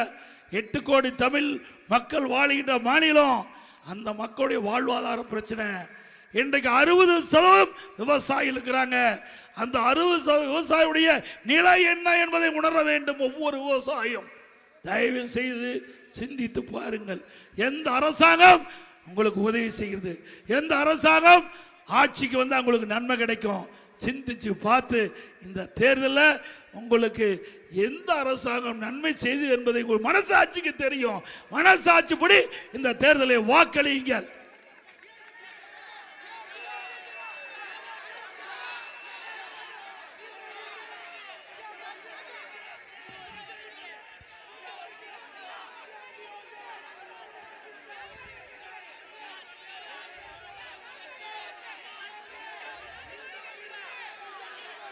காது கேட்கல தம்பி,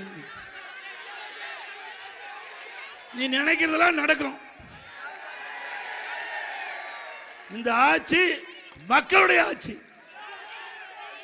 அது மட்டுமல்ல, இன்றைக்கு அண்மையில் உங்களுக்கு தெரியும், திராவிட முன்னேற்ற கழகம் ஆட்சியில் இந்த பகுதியில் வந்து பருத்தி அதிகமாக சாகுபடி செஞ்சாங்க.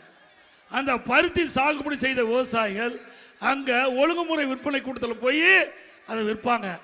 அங்கே விவசாயிகளுக்கு நியாயமான விலை கிடைக்கல. நம்முடைய அறிவிச்சவர் காமராஜ் அவர்கள், கழக நிர்வாகிகள், விவசாயிகள்லாம் போராட்டம் பண்ணாங்க. என்ன சிண்டிகேட் வச்சு அந்த ஒழுங்குமுறை விற்பனை கூட்டத்தில் விவசாயிகளுக்கு கொண்டு வந்த அந்த பஞ்சா குறைந்த விலைக்கு வாங்கி விவசாயிகளுக்கு பெரும் நஷ்டத்தை ஏற்படுத்தினாங்க. உடனே சட்டமன்றத்தில் கவன ஈர்ப்பு தீர்மானம் கொண்டாந்து அறிக்கை விட்ட பிறகுதான் அதிகாரி ஓடோடி வந்து உங்களை காப்பாற்றப்பட்ட கட்சி அதிமுக கட்சி. இன்றைக்கு 2000 ஆண்டுகளுக்கு முன்பே ஐயன் திருவள்ளுவர் சொன்னால், உடுக்க இழந்தவன் கை போலே அங்கே இடுக்கண் களைவதான் நட்புன்னு. அப்படியே உடம்புல இருக்கிற வேஷ்டி அவளிக்கிட்ட பொழுது தானா போய் கை சரி செய்யும். அதை போல விவசாயிகள் பாதிக்கப்படுகிற பொழுது அதிமுக தானா வந்து உதவி செய்யும்.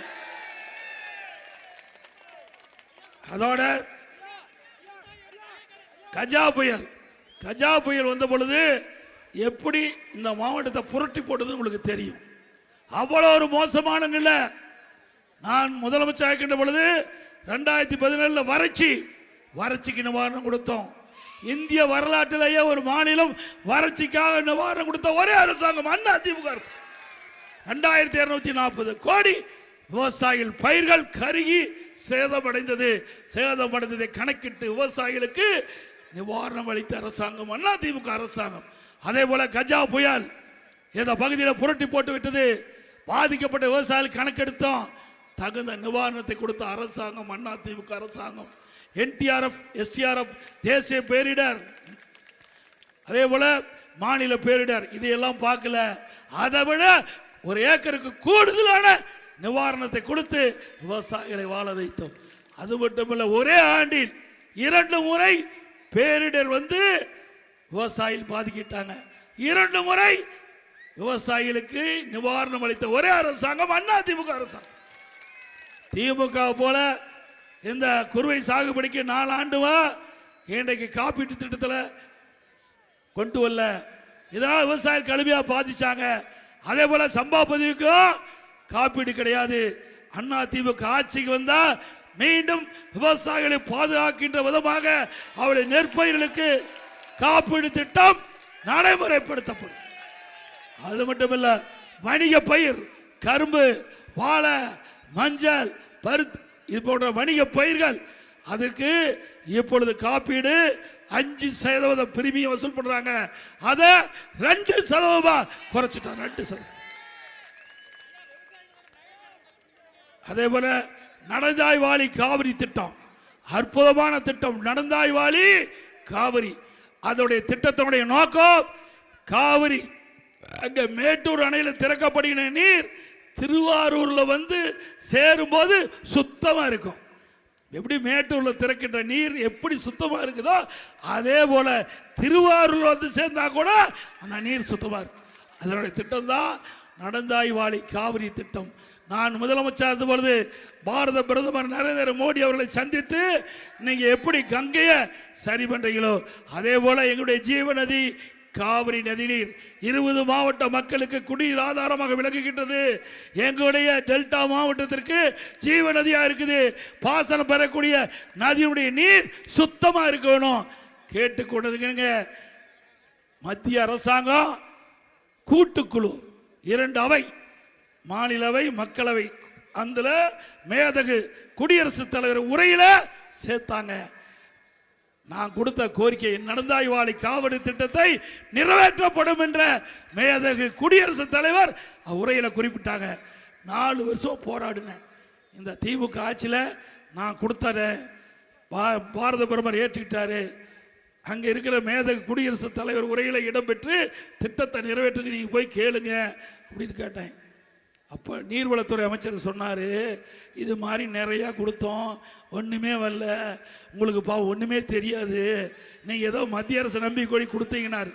அப்போ சொன்னேன், இல்லை என்னிடத்துல பிரதமர் வாக்குறுதி கொடுத்துருக்காரு, நிறைவேற்றி தருவார்னு சொன்னேன். இந்த கடந்த ஆண்டு இந்த திட்டத்தை மத்திய அரசு ஏற்றுக்கொண்டு 11,600 கோடி ஒதுக்கி இருக்குது. நடந்தாய்வாளி காவிரி திட்டத்திற்கு 11,600 கோடி. இந்த திட்டத்தினுடைய நோக்கம் மேட்டூர் அணையில் திறக்கப்படுகிற நீர் கடல்ல கலக்க வரை 2 கரையில் இருந்து நகரத்திலிருந்து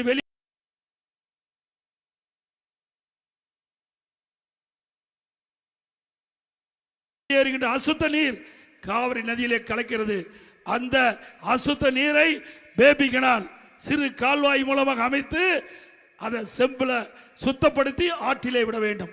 காவிரி நதிநீர், அதே போல பவானி சாகர், அதே போல நொய்யல், அதே போல அமராவதி, இன்றும் கிளை ஓடைகள், இதில் வருகின்ற நீர் 2 கரையில் வருகின்ற நீர் அந்த நதியில் சேர்கின்ற பொழுது நதியின் நீர் அசுத்தமாவது, அதை சுத்தப்படுத்தி ஆற்றிலே விடுகின்றது.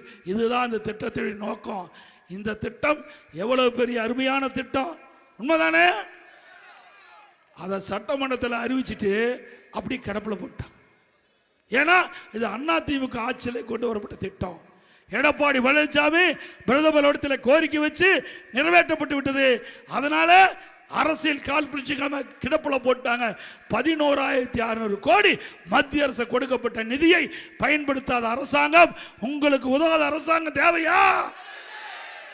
சிந்திச்சு பாருங்க, எவ்வளவு பணம், இந்த தண்ணி எவ்வளவு சுத்தமா இருக்க வேணும், சுத்தமான நீரை தான் பருக வேண்டும். இன்னைக்கு விவசாயத்துக்கு பாய்ச்சிக்கிட்ட நீர் கூட சுத்தமா இருக்கணும். பல ரசாயனங்கள் நீர்ல கலக்குது, பல தொழிற்சாலையிலிருந்து வருகின்ற நீர்லாம் நதியில கலக்குது, நதி நீர் மாசடையுது. அதை நம்ம நெற்பயிருக்கு பாய்ச்சினா பல பூச்சிகள் வந்து விழுகுது, நோய்வாய்ப்படுது பயிர்கள். இதையெல்லாம் காப்பாற்றுவதற்கு தான் இந்த திட்டத்தையே நான் சிந்திச்சு கொண்டாந்தேன். அதை கூட இந்த அரசாங்கம் நிராகரிச்சது. ஆனா அவருடைய கொள்கை விளக்க குறிப்பில் 11,600 கோடி மத்திய அரசு கொடுப்பதுன்னு ஒத்துக்கிட்டார். ஏன்னா அதை ஒத்துத்தான் ஆகணும், ஏன்னா அங்கதான் அலர்ட் பண்ணிட்டாங்களே. இப்படி இப்ப என்னங்கிறாரு முதலமைச்சர், தமிழ்நாட்டை மத்திய அரசு புறக்கணிக்குது, தமிழ்நாட்டை புறக்கணிக்குதான், நிதி கொடுக்கல, திட்டம் கொடுக்கல. கொடுக்கிற திட்டத்தையே நீ நிறைவேற்ற முடியல, கொடுக்கிற திட்டத்தை நிறைவேற்ற முடியல. எப்பொழுது பார்த்தாலும் மத்திய அரசை குறை சொல்லிட்டே இருந்தா மத்திய அரசாங்கம் எப்படி நீங்க கொடுக்கிற திட்டத்தை அனுமதிப்பாங்க? நீங்க கொள்ளையடிக்கிற கூட்டம் ஆகி போச்சு. எந்த திட்டத்தை கொடுத்தாலும் அதுல என்ன கமிஷன் வர வேண்டும் என்று பார்த்து இந்த திட்டத்தை கொடுத்தீங்களா மத்திய அரசு எப்படி ஏற்கும்? சிந்திச்சு பாருங்க. எங்க பகுதியில் பவானியிலிருந்து தோப்பூர் வரை 4 வழிச்சாலை நகாய் திட்டம் எடுத்துக்கிட்டாங்க. நான் இருக்கும்போதே 90% நிலத்தை எடுத்துட்டேன். பார்த்தாங்க நகாய் திட்டம்னா மத்திய அரசு திட்டம், இவங்கள டெண்டரில் காசு வராது. பார்த்தார் இங்க இருக்கிற நெடுஞ்சாலைத்துறை அமைச்சர், நிலம் எடுக்க முடியல அப்படின்னு எழுதி மாநில தேசிய நெடுஞ்சாலை, மாநிலத்திலேயே தேசிய நெடுஞ்சாலை இருக்குது பிரிவு, அதில் எடுத்து இவங்களை டெண்டர் விடலாம். 4 வழிச்சாலை 2 வழிச்சாலை ஆகிப்போச்சு. அது என் ஊருக்கு போகிறது துரதிருஷ்டம் பாருங்க. என் ஊருக்கு போகிற சாலையை ஆட்டை போட்டு பிடிச்சிட்டான், 4 வழிச்சாலையை 2 வழிச்சாலை ஆக்கிட்டாங்க. இவர்களே டெண்டரை 5ஆ பிரித்து விட்டு கமிஷன் வாங்கிட்டாங்க. இப்படிப்பட்ட ஆட்சி தேவையா? மத்திய அரசாங்கம் உதவி செய்யலைங்கிறீங்க. தெளிவா சொல்றது ஸ்டாலின் அவர்களே, உன்னுடைய மண்ணில் இருந்து சொல்றேன் கேட்டுக்க. மத்திய அரசாங்க திட்டம் பல சாலைகள் தேசிய நெடுஞ்சாலை ஆக்கி இருக்கிறாங்க. பல கோடி ரூபாய் ஆயிரக்கணக்கான கோடி தமிழகத்தில் செலவு பண்ணியிருக்காங்க. ரயில்வே பாதை நீடிக்க வேண்டும்னு பல முறை மாநில அரசு கேட்டாங்க, அதுக்கு நிலம் எடுத்து கொடுக்கல.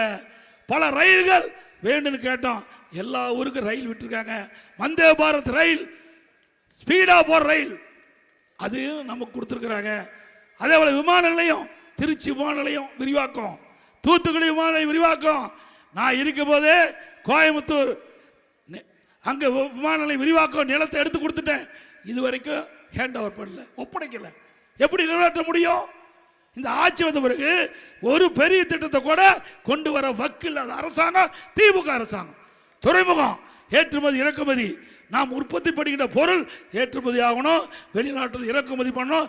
அதுக்கு துறைமுகம், தூத்துக்குடி வஉசி துறைமுகம் விரிவாக்கம் பண்ணியிருக்காங்க, சென்னை துறைமுகம் விரிவாக்கம் பண்ணியிருக்குது.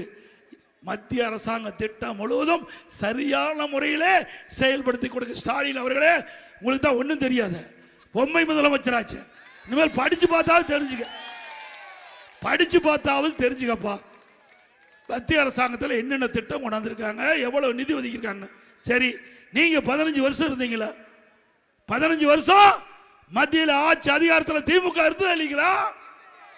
காங்கிரஸ்லயும் மத்தியில் அமைச்சராக இருந்தாங்க, பாரதிய ஜனதாவிலையும் மத்தியில் ஆட்சியில் தான். ஐக்கிய குஜராத் இருந்தாங்க, தேவகட ஐயா இருந்தாங்க. இப்படி 15 ஆண்டு காலம் திராவிட முன்னேற்ற கழகத்தை சேர்ந்த நாடாளுமன்ற உறுப்பினர்கள் மத்தியில் ஆட்சி அதிகாரத்தில் இருக்கும்போது தமிழ்நாட்டில் பார்த்தையா? உங்க வீட்டு குடும்பத்தை தானே பார்த்தேன். அவர் குடும்பத்தானங்க பார்த்தாங்க. குடும்பத்துக்கு யாரு பதவி வரணும், யார் அதிகாரத்துக்கு வரணும், அதைத்தானே பார்த்தேன். 15 ஆண்டு காலம் என்ன கும்பகரணம் போல தூங்கிட்டு இருந்தீங்களா? 15 ஆண்டு காலம் தமிழ்நாட்டு மக்களுக்கு என்ன திட்டம், எவ்வளவு நிதி தேவை, அதை அதிகாரத்தில் இருக்கும்போது வாங்கி பெற்றுக்கலாம்ல. அதுல சில்லறை அடிக்க பார்த்துட்டாங்க, வேற ஒன்றும் பார்க்கல. இந்த கொடி பறக்குதுல்ல, பறக்குதா இல்லைங்களா? எதனால பறக்குது? காத்துல தானே பறக்குது. கண்ணுக்கு தெரியுதா காத்து? கண்ணுக்கு தெரியாத காற்றில் கூட ஊழல் செய்த ஒரே கட்சி திமுக கட்சி. 2G ஸ்பெக்ட்ரம் 1,74,000 கோடி கொள்ளையடிச்சிருக்காங்க. யாரு? திமுக மத்திய அமைச்சரவை இடம்பெற்றிருக்குது. காங்கிரஸ் ஆட்சி, திமுக அதுல அமைச்சரவையில் இடம்பெற்றிருக்கிறாங்க. அப்போ அழகிரி அமைச்சரா இருக்காரு, இங்க இருந்த ஆர் ராஜா அவர்களும் அமைச்சரா இருந்தாங்க. இதுல ஊழல் செய்யப்பட்டு அவர்கள் யார் ஆளுங்கட்சியா இருக்கும் போது, அமைச்சரவையில் இருக்கும் போது, அந்த காங்கிரஸ் ஆட்சி இருக்கும் போது திகார் ஜெயில அடைச்சாங்க. உண்டா இல்லையா? இன்னும் அந்த கேஸ் வழக்கு நடந்துகிட்டு இருக்குது. ஸ்டாலின் அவர்களே, இங்க மட்டும் இல்ல, தமிழ்நாட்டில் மட்டும் இங்க கொள்ளையடிக்கல, டெல்லிக்கு போய் கொள்ளையடிச்சு இந்த வேட்டி கட்டிட்டு போனாவே ஒரு மாதிரியா பார்க்கறான்.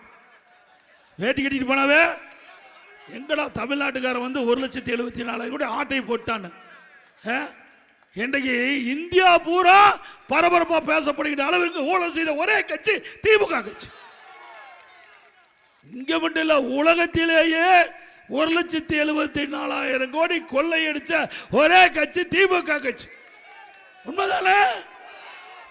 இதை சொன்னா நாளைக்கே இன்னொருத்தர் இருக்கிறார், இந்த வயசான ஆளு RS பாரதி, எடப்பாடி பழனிசாமி யார் என்று தெரியுமா அப்படின்னு பேசுவார். பாரு, நாளைக்கு வரும்பார், பேசிட்டு இல்ல, நாளைக்கு வரும். அப்புறம் இன்னொரு உதயநிதி, அவர் சொன்னா கோவம் வருது. நான் என்ன பண்றது? ஏங்க, நான் பேரையே சொல்லல, பேரே சொல்லாம ஒரு டாபிக் எடுத்தேன். இவருக்கு எது கோவம் வருது? குற்றமுள்ள நெஞ்சுதான் குறுகுறுக்கும். அது வேண்டாம், விடு, பாவம், மறுபடியும் அதுக்கு போயிடுவார். மறுபடியும் வேண்டாம், நல்லா இருக்கணும், சந்தோஷமா இருக்கணும். அவருடைய சொந்த ஊரு, தாத்தா ஊரு, நல்லா வளமா செழிப்பாரு. நாட்டு மக்களை பத்தி விட்டு கவலைப்பட்டதே கிடையாது. கவலைப்பட்டிருக்காரா? நாட்டில் துணை முதலமைச்சர் எதுக்கு ஆக்குனாங்க? நாட்டு மக்களுக்கு சேவை செய்ய ஆக்குனாங்க. இவர் கார் பந்தயம் நடத்திட்டு இருக்காரு. நாட்டு கார் பந்தயம் தேவையா? பல 100 கோடி ரூபாய் செலவு செஞ்சு சென்னை மைய பகுதியில் கார் பந்தயம் நடத்துறார். இதுக்கு தான் உங்களை துணை முதலமைச்சர் ஆக்குனாங்களா? யாருடைய பணம்? யாருடைய பணம்? மக்களுடைய வரி பணம். எந்த அளவுக்கு ஊதாரித்தனமா செலவு பண்றாங்க பாருங்க. ஆக இப்படி மக்களுடைய வரிப்பணத்தை செலவிக்கின்ற அரசாங்கம் தொடர வேண்டுமா? எப்பொழுது பார்த்தாலும் திரு ஸ்டாலினும் உதயநிதி ஸ்டாலின் சொல்றார், எடப்பாடி பழனிசாமி கொத்தடிமை பாரதிய ஜனதா கட்சிக்கு.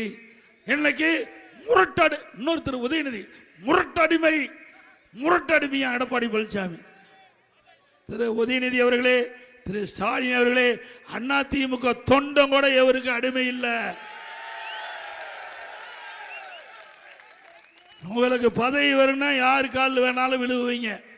இதே திரு மோடி அவர்கள் சென்னைக்கு வந்தபோது பிரதான எதிர்க்கட்சி தலைவராக ஸ்டாலின் இருந்தாரு. அப்ப கருப்பு பலூன் விட்டாரு, கருப்பு கொடி காட்டினாரு. அப்புறம் திரு ஸ்டாலின் முதலமைச்சரானாரு. அதே போல பாரத பிரதமர் தமிழ்நாட்டுக்கு வந்தாரு, வெள்ளை கூடை பிடிச்சார். வெள்ளை கூடை பிடித்த வேந்தன் பட்டம் கொடுத்துடலாம். அது மட்டும் இல்ல, அதுல வந்து பிரைம் மினிஸ்டர் வந்தபோது பல திட்டம், மத்திய அரசாங்கத்தினுடைய திட்டங்கள், அடிக்கட்டு நாட்டு விழா, அங்க கலைவாணர்ல 1 மணி நேரம் நல்ல கலை நிகழ்ச்சி. பாரத பிரதமரை குளிப்பாட்டுறதுக்காக, குளிர வைக்கிறதுக்கு 1 மணி நேரம் கலை நிகழ்ச்சி நடத்தி திட்டத்தை துறக்கி வைக்கிறார். ஆனா வெளியில வந்து என்ன பேசுறாரு, அவர் எதுக்குற மாதிரி பேசுறாரு. பிறகு அப்பாவும் மகனும் ஒரே நேரம் மாத்தி மாத்தி டெல்லியில போய் பிரைம் மினிஸ்டர் பாக்குறீங்க. எதுக்கு பாக்குறீங்க? நாம போய் நம்முடைய கூட்டணி தலைவர் உள்துறை மந்திரி பார்த்தா அது கொத்தடிமையா. என்ன, பாகிஸ்தான்லயே மந்திரியா இருக்காரு, இந்தியா தானே உள்துறை மந்திரி, அவரை பார்க்கறதுல என்னையா தப்பு? நாட்டுடைய உள்துறை மந்திரி, அவரை பார்க்கறதுல தவறா? எங்களுடைய கூட்டணியில் இருக்காங்க, நாங்க போய் பார்க்கிறோம். ஏன் உங்களுடைய தங்கை திருமதி கனிமொழி அவர்கள் காங்கிரஸ் திமுக கூட்டணி பிரச்சனை, டெல்லிக்கு போய் பார்க்கல, கெஞ்சில கூத்தாடல, காலை பிடிச்சி கெஞ்சி கூத்தாடிதான் கூட்டணி அமைச்சிருக்கிறீங்க. நாங்க அப்படியே கூட்டணி அமைச்சிருக்கிறோம் கிடையாது. எங்க கூட்டணி இயற்கையான கூட்டணி, வெற்றி கூட்டணி. எங்க கூட்டணி தலைவர்கள் தலைமை அண்ணா திமுக தலைமை கழகத்துக்கு வந்தாங்க, நாங்க அமர்ந்தோம். அண்ணா திமுக, பாரதிய ஜனதா, பாட்டாளி மக்கள் கட்சி, அம்மா மக்கள் முன்னேற்ற கழகம் அமர்ந்தோம். 2 மணி நேரம் பேச்சுவார்த்தை முடிவு பெற்றது. யாராருக்கு எத்தனை தொகுதி முடிவு பெற்று 2 மணி நேரத்தில் அறிவிக்கப்பட்ட கட்சி அண்ணா திமுக கட்சி. எங்க கூட்டணி அறிவிச்சுமா இல்லையா? 20 நாட்கள் திமுகவும் காங்கிரசும் மாறி மாறி வார்த்தைகள் போர், வார்த்தை போர். பத்திரிகையில் ஊடகத்தில் செய்தி வந்ததில்ல. ஒரு காலகட்டத்தில் காங்கிரஸ் வெளியே போயிட்ட அளவுக்கு ஆகிப்போச்சு. டெல்லிக்கு போய் கெஞ்சி தான் கூட்டணி அமைச்சிருக்கிறாங்க. நாங்க அப்படி இல்லை, இயற்கையான கூட்டணி. எங்க கூட்டணி இயற்கையான கூட்டணி. எங்க கூட்டணி வெற்றி பெறுகின்ற ஒரு சூழ்நிலை இருக்கின்ற நிலை எப்பொழுது வந்து விட்டது. அப்புறம் எப்ப பார்த்தாலும் ஸ்டாலின் சொல்வார், எடப்பாடி பழனிசாமி பாரதிய ஜனதா கட்சி மதவாத கட்சின்னு. இப்ப யாரோட போய் கூட்டு சேர்ந்திருக்கிற? யாரோட கூட்டு சேர்ந்திருக்காங்க? தாத்தா இருக்கும்போது அப்பவே திரு கருணாநிதி திரு வாஜ்பாய் குள்ளா போட்டார். அப்ப பாருங்க சேர்ந்துட்டார்ல. 1999ஆம் ஆண்டு நாடாளுமன்ற தேர்தலில் திமுக பாரதிய ஜனதா கூட்டணி வச்சாங்களா இல்லையா? வச்சாங்கல்ல. அப்போ பாரதிய ஜனதா கட்சி நல்ல கட்சி. இப்போ நாங்க கூட்டணி வச்சா மதவாத கட்சி. 2001 சட்டமன்ற பொது தேர்தல் திமுக பாரதிய ஜனதா கூட்டணி வச்சது. அப்போ அண்ணா திமுக பாரதிய ஜனதா கூட்டணி வச்சா பாரதிய ஜனதா கட்சி நல்ல கட்சி. அன்னைக்கும் இதே கொள்கைதாங்க. பாரதிய ஜனதா கட்சிக்கு 1999 இதே கொள்கைதான், 2001 இதே கொள்கைதான், இப்பவும் இதே கொள்கைதான். ஆனா தலைவர்கள் மாறி இருக்கிறாங்க, பிரதமர் மாறி இருக்காங்க. ஆனா கொள்கை மாறவே இல்லை. எந்த கட்சிக்கும் கொள்கை மாறாது. ஆனா இப்படிப்பட்ட சந்தர்ப்பவாத முதலமைச்சர் ஸ்டாலின் அவர் மீண்டும் தொடர வேண்டுமா?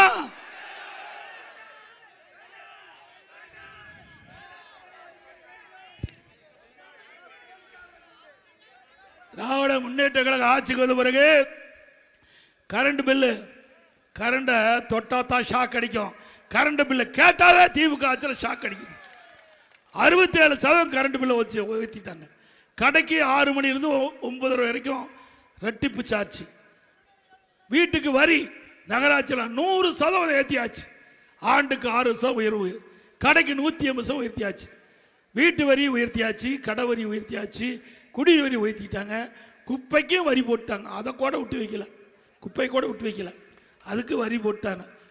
அது மட்டும் இல்லை, விலைவாசி வெண்ணெய் முட்டுக்கிட்டாலும் உயர்ந்தாச்சு. அரிசி விலை உயர்வு, பருப்பு விலை உயர்வு, எண்ணெய் விலை உயர்வு, அதை பற்றியெல்லாம் முதலமைச்சர் கவலையே இல்லை. கவலையா இருக்குது, கொஞ்சம் கூட கவலை இல்லை. திரு ஸ்டாலின் அவர்களே, ஏழை மக்கள் எப்பொழுது வயிறு எரிகிறதோ அப்பொழுது அந்த ஆட்சி அதோட முடிவு பெற்றுவிடும். இப்போ ஏழை மக்களுடைய வயிறு எரியுது, உங்களுடைய ஆட்சி வீழ்ச்சி ஆகுது. அதே போல விவசாய குடிமராமத்து திட்டம், இங்கே முழுக்க முழுக்க விவசாயிகள் நிறைந்த மாவட்டம். விவசாயம் என்றால் நீர் தேவை, எப்படி உடம்புக்கு உயிர் தேவையோ அதுபோல விவசாயிக்கு நீர் தேவை. அந்த நீரை முழுமையாக விவசாயிகள் கொடுக்க வேண்டும் என்பதற்காக குடிமராமத்து திட்டத்தை கொண்டாந்தோம். ஏரி குளம் குட்டை எல்லாம் ஆழப்படுத்தணும். அதில் இருக்கிற வண்டல் மண் விவசாயியோட இல்லத்துக்கு இயற்கை உரமாக பயன்படுத்துது. விவசாயிகள் விலை இல்லாமல் வண்டல் மண்ணை எடுத்து சென்றாங்க. மீண்டும் அதிமுக ஆட்சி வந்தால் வண்டல் மண் விலை இல்லாமல் அள்ளிக்கலாம். இந்த குடிமராமத்து திட்டத்தை இந்த ஆட்சியில் நிறுத்திக்கிட்டாங்க. அதிமுக ஆட்சி வந்த உடனே அது தொடரும். அதே போல ஸ்டாலின் எப்பொழுது பார்த்தாலும் சொல்றார், இந்தியாவிலேயே தமிழ்நாடு தான் முதன்மையான இடம்னு. எதுல முதன்மை? ஊழல் செய்வதிலே முதன்மை, கடன் வாங்குவதிலே. இந்தியாவிலேயே அதிக கடன் வாங்கின முதல் மாநிலம் தமிழ்நாடு. எல்லாம் கடங்க. திருவாரூர்லாம் அவர் சொந்த ஊருங்கிறாரு, உங்களை எல்லாம் கடங்காரன் ஆக்கிட்டார். எல்லாத்தையும் நாம தாங்க கட்ட வேணும். ஏதோ வந்தோம் கேட்டோம் சிரிச்சோம் போன்னு நினைச்சுக்காதீங்க. இந்த பணத்தை எல்லாம் அவர் வாங்கின கடனை நாம தான் திருப்பி செலுத்த வேணும், வேற வழி இல்லை. இப்படிப்பட்ட அரசாங்கம் மீண்டும் வேணுமா?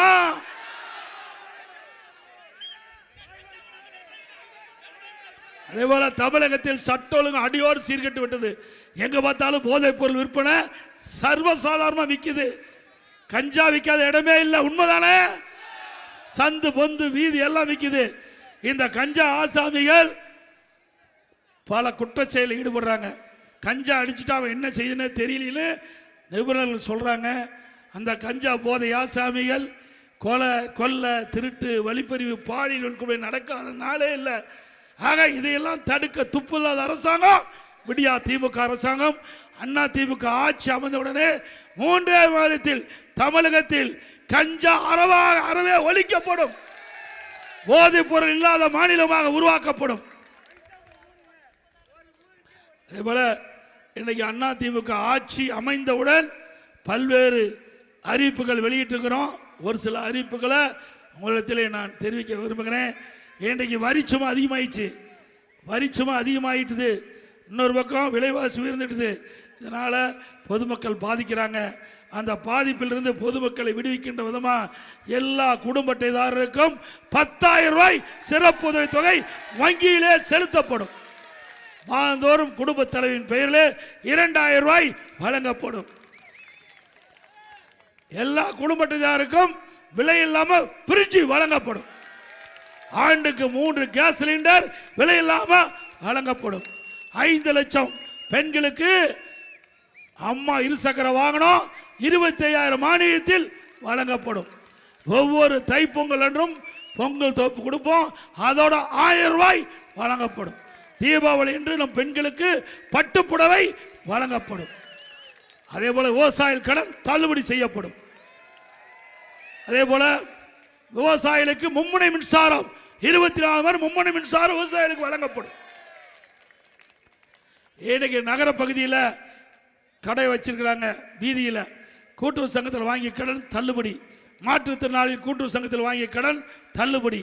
அதோட நம்முடைய ரேஷன் கடையில் வழங்கப்படுகிற அரிசிக்கு சற்று தரம் குறைவாக இருப்பா சொல்றாங்க.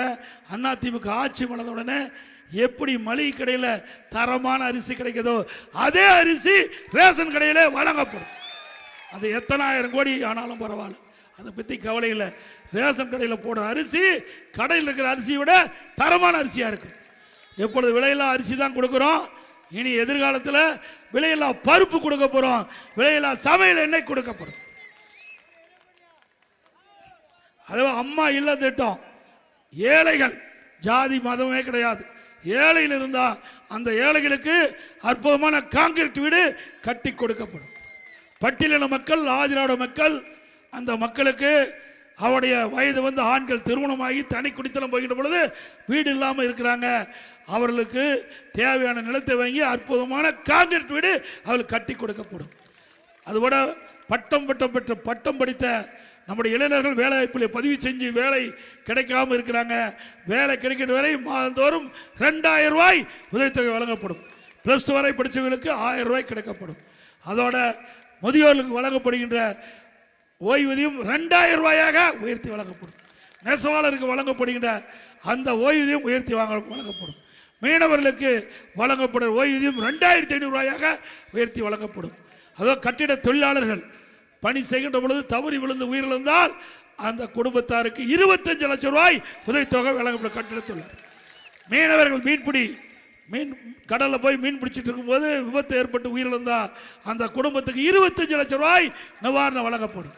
அதோட ஜல்லிக்கட்டு, அந்த ஜல்லிக்கட்டு நடத்துகின்ற பொழுது அந்த ஜல்லிக்கட்டு நடத்துகின்ற அனுமதி வாங்கி நடத்துகிறவர்களுக்கு 5 லட்சம் ரூபாய் உதவித்தொகை வழங்கப்படும். அந்த ஜல்லிக்கட்டு போட்டியிலே கலந்து கொண்டு அந்த வீரர்கள் உயிரிழந்தால் அந்த குடும்பத்துக்கு 10 லட்சம் ரூபாய் வழங்கப்படும். அந்த ஜல்லிக்கட்டு போட்டியிலே கலந்து கொள்கின்ற பதிவு செய்யப்பட்ட வீரர்கள் காப்பீட்டு திட்டம் கொண்டு வரப்பட்டு பிரீமியம் அரசாங்கமே செலுத்தும் என்பதையும் நேரத்தில் தெரிவிக்கிறேன்.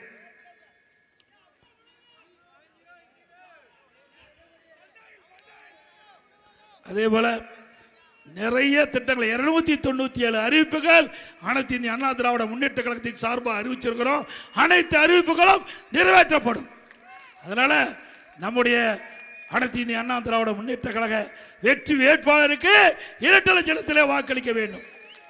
நம்முடைய கூட்டணியிலே அங்கம் வைக்கின்ற பாரதிய ஜனதா கட்சிக்கு தாமரை சின்னத்திலே வாக்களிக்க வேண்டும். நம்முடைய கூட்டணியில் அங்கம் வைக்கின்ற அம்மா மக்கள் முன்னேற்ற கழகத்தினுடைய வேட்பாளருக்கு குக்கர் சின்னத்திலே வாக்களிக்க வேண்டும். ஆகவே இந்த 4 வேட்பாளர் வெற்றி பெற்று திருவாரூர் மாவட்டம் அதிமுக கோட்டை. அதிமுக செய்வீங்களா? வெற்றி பெற செய்வீங்களா? மக்களை காப்போம், தமிழகத்தை மீட்போம். தமிழகத்தை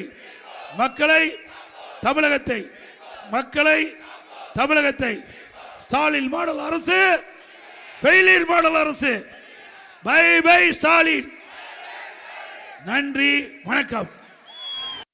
I don't ever slow up, no I don't take shit. I got no love for the fakeness.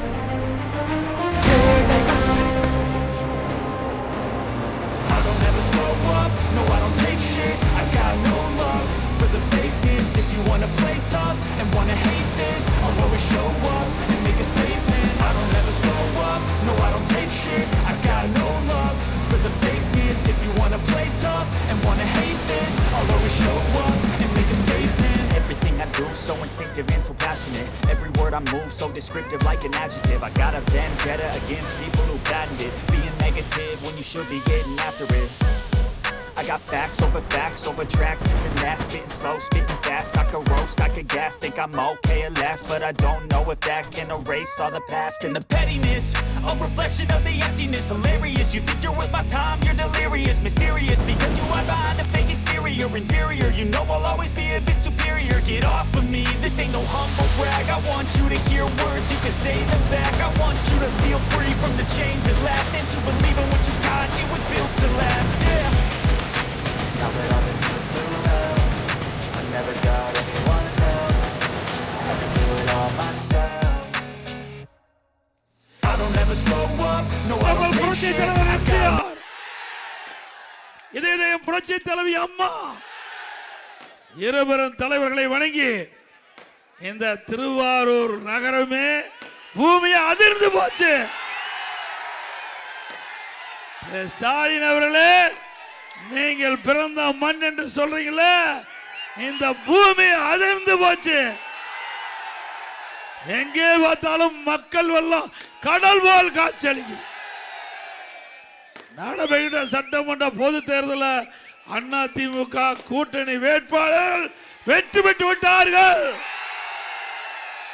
அதற்கு சான்று திருவாரூர் நகரத்தில் எவ்வளவு எழுச்சி, ஆரவாரம், மகிழ்ச்சி. இதுவே வெற்றிக்கு அறிகுறி. நாம் வெற்றி பெற்றுட்டோம்ல, 100% வெற்றியில.